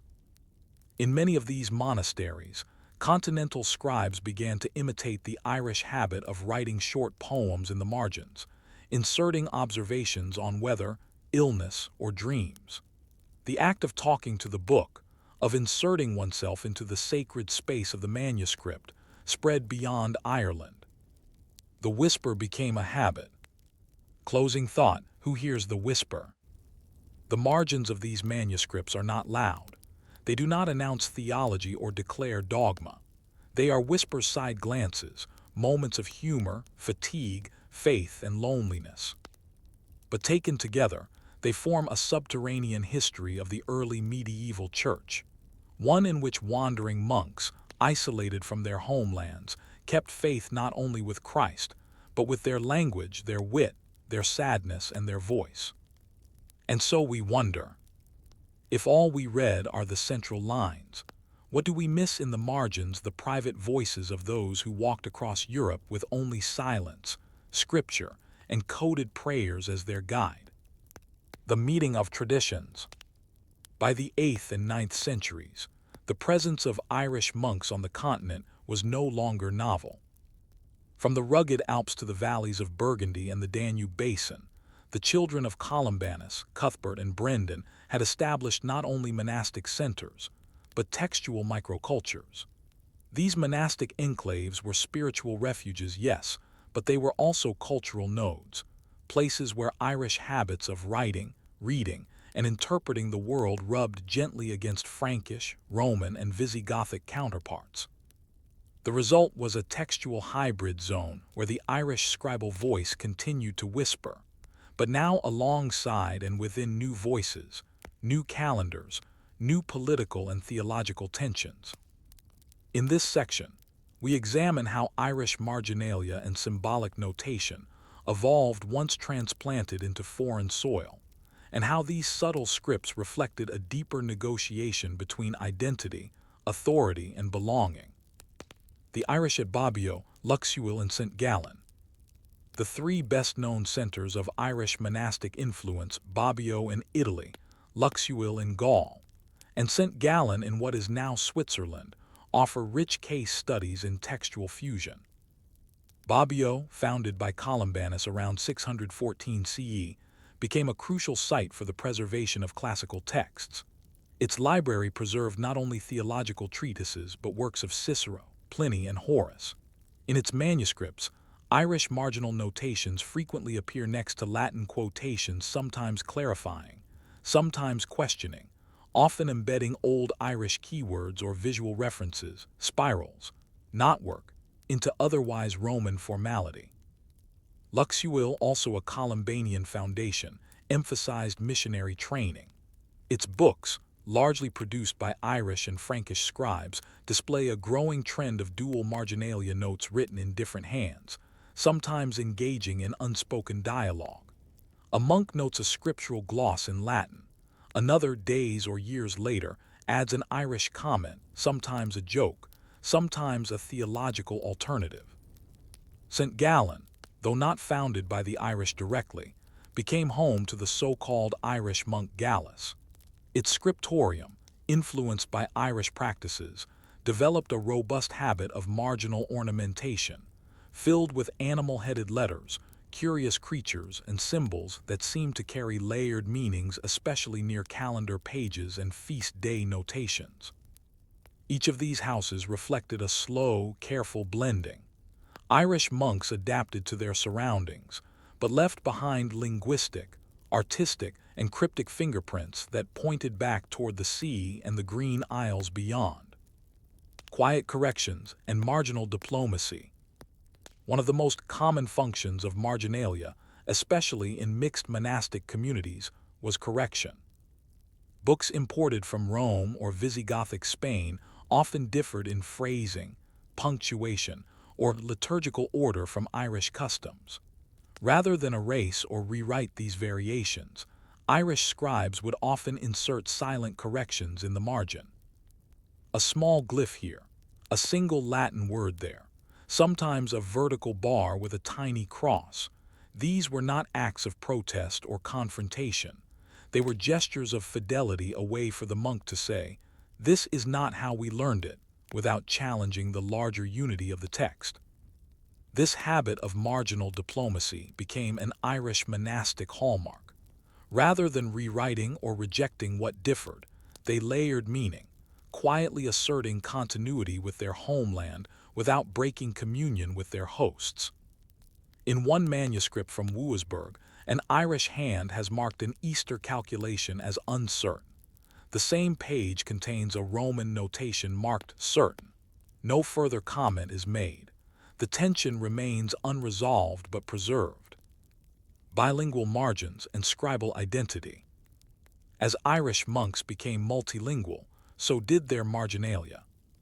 Some pages contain 3 languages, Latin for the main text, glosses in Old Irish, and occasional Greek or Hebrew characters used symbolically or pedagogically.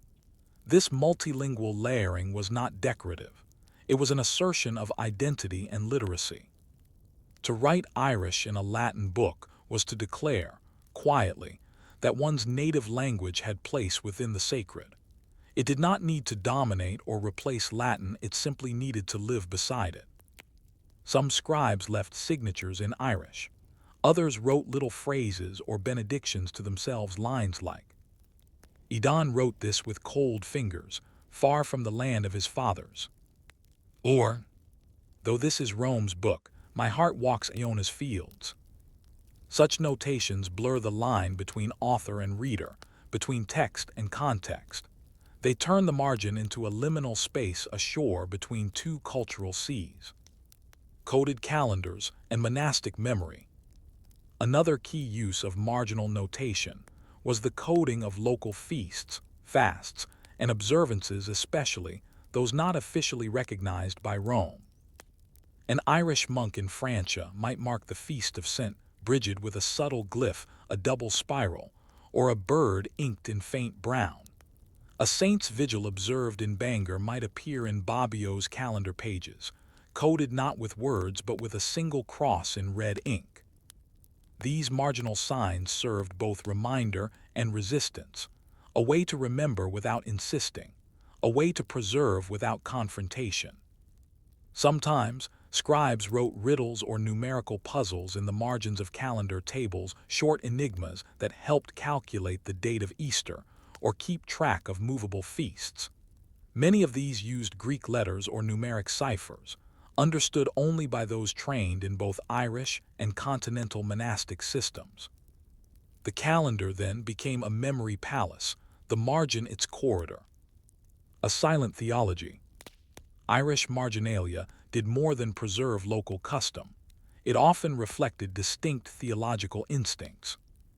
Where Roman theology leaned toward legal clarity and doctrinal boundaries, Irish thought, inherited from its fusion of Christian and Celtic traditions, tended toward mystery, symbolism, and vision. In the margins of biblical manuscripts, Irish monks sometimes inserted short visionary text descriptions of the soul's journey, dreams of Christ, or allegories of natural cycles. These were not full commentaries, but scriptural shadows, layered reflections tied to the main text, yet not part of it. One scribe, copying the Beatitudes, adds in the margin, "Blessed are those who walk in fog, for their path will be clear when the sun breaks." Another, beside the book of Revelation, draws an eye inside a circle. No explanation is given. These were not theological arguments. They were meditative disruptions, whispers designed to catch the heart, not the mind. The fading of the whisper. By the 10th century, the distinct Irish voice in continental monastic margins begins to wane. Reform movements encouraged uniformity in text and liturgy. Latin glosses became more formal. Scribal schools emphasized precision over expression, and the art of the scribal whisper, the joke, the sorrowful note, the coded feast slowly faded. In some monasteries, older books were recopied, their margins left blank. Others were trimmed, cutting off years of annotation. In others still, marginalia was simply ignored, too obscure to be understood, too informal to be valued. But the whisper never vanished completely. A note here, a drawing there, a name scribbled sideways at the end of a chant, all small echoes of a voice that once traveled across seas, speaking softly to those who would understand. Closing thought, what rests in the margins today? In the rigid pages of modern print, margins have shrunk. They exist mostly for formatting. But the Irish monks remind us that margins are where identity hides, where memory lingers, and where voices travel across time in private, in code, in prayer. And so, centuries later, we lean over these manuscripts, paleographers, historians, ordinary readers, and hear the faint question pressed into the parchment. If I must travel far from home, can I still leave something of myself between the lines? Not all silence is forgetting. As the centuries passed, the vibrant marginal voices of Irish monks grew quiet.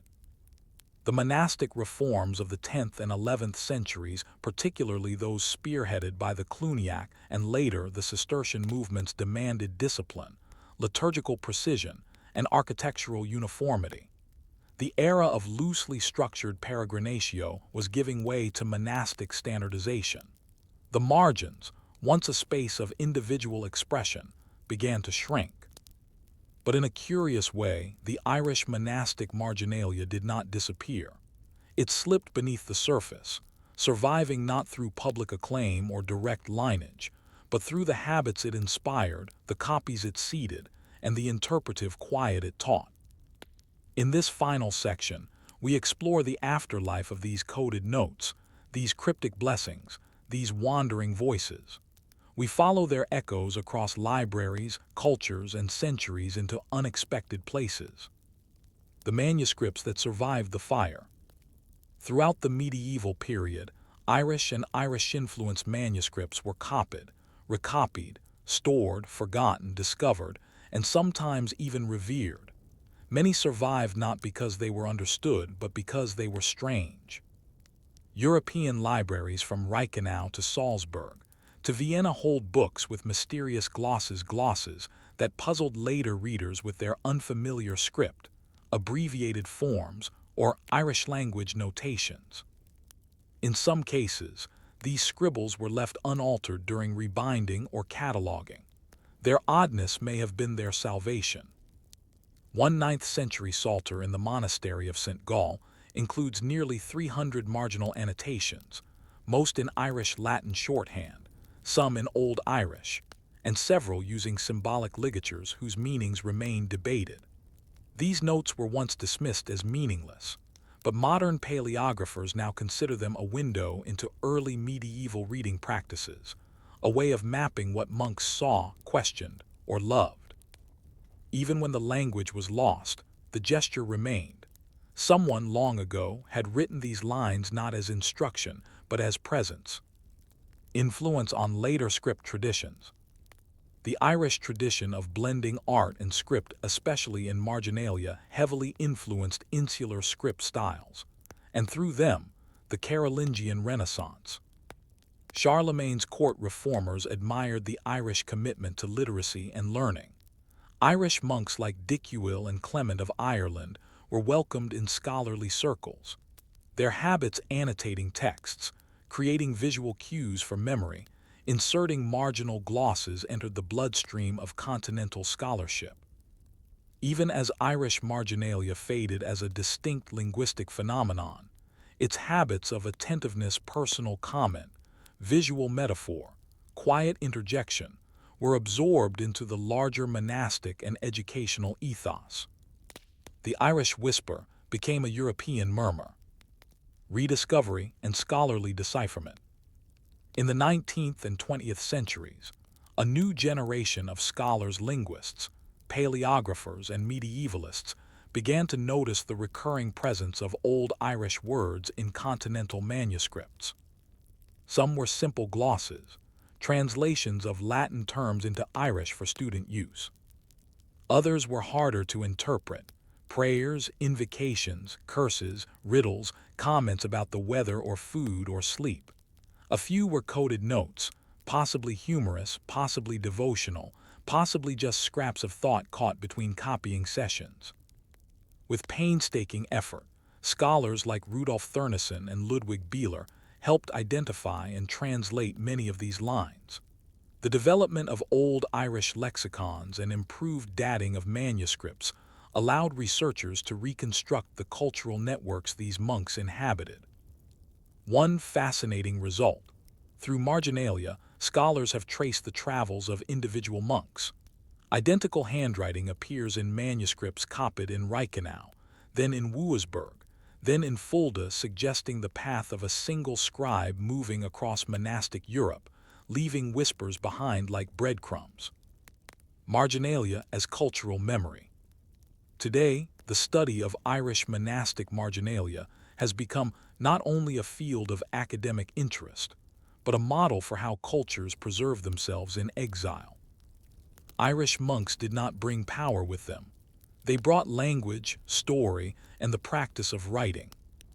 And rather than impose these things on others, they inscribed them quietly into borrowed books, under borrowed roofs, in lands far from home. These acts were not grand gestures. They were marginal, but they were deliberate. A poem written in Old Irish beside a Latin legal text. A blessing in the corner of a gospel. A drawing of a boat, a cross, a spiral, a bird. These symbols, small as they were, became cultural anchors, marks of presence, hope, and continuity. For diasporic cultures, these habits matter. In the silence of foreign monasteries, Irish monks learned to speak sideways, and in doing so, they passed on more than faith, they passed on identity. Lessons for the modern reader. When we read medieval manuscripts today, we often focus on the main text, the theology, the philosophy, the scripture. But Irish marginalia remind us that the margins are alive not just as footnotes, but as windows into the minds and hearts of those who copied the words. What does it mean to comment on the sacred? To laugh beside it? To be tired, cold, and uncertain yet still writing? These questions persist. The voice of the Irish monk, scribbling in a quiet corner of a page, becomes our voice, asking, "Where do I belong in this story? What do I carry forward?" The whisper continues. In recent years, artists and scholars have begun to revive the aesthetics of Irish marginalia. Modern calligraphers use insular styles and hidden texts in new illuminated works. Poets reinterpret monastic glosses as forms of lyric meditation. Digital archives allow readers to explore marginalia interactively, bringing these once silent notes back into dialogue. The whisper has found new ears. Even in popular culture where monks are often portrayed as austere or voiceless, the rediscovery of their marginalia paints a richer picture, not of silence, but of quiet resistance, humor, and presence. Final reflection: the space left for us. At the end of a well-used monastic manuscript, it was not uncommon to find a blank page. Not by accident, not because the text ended early, but because the scribe left space for another hand, another voice, another journey. Irish monks filled those pages with coded memories, poems, scribbles, blessings. We too inherit a margin. And so the question remains, when history leaves space at the edge of the page, what will we write in the margin?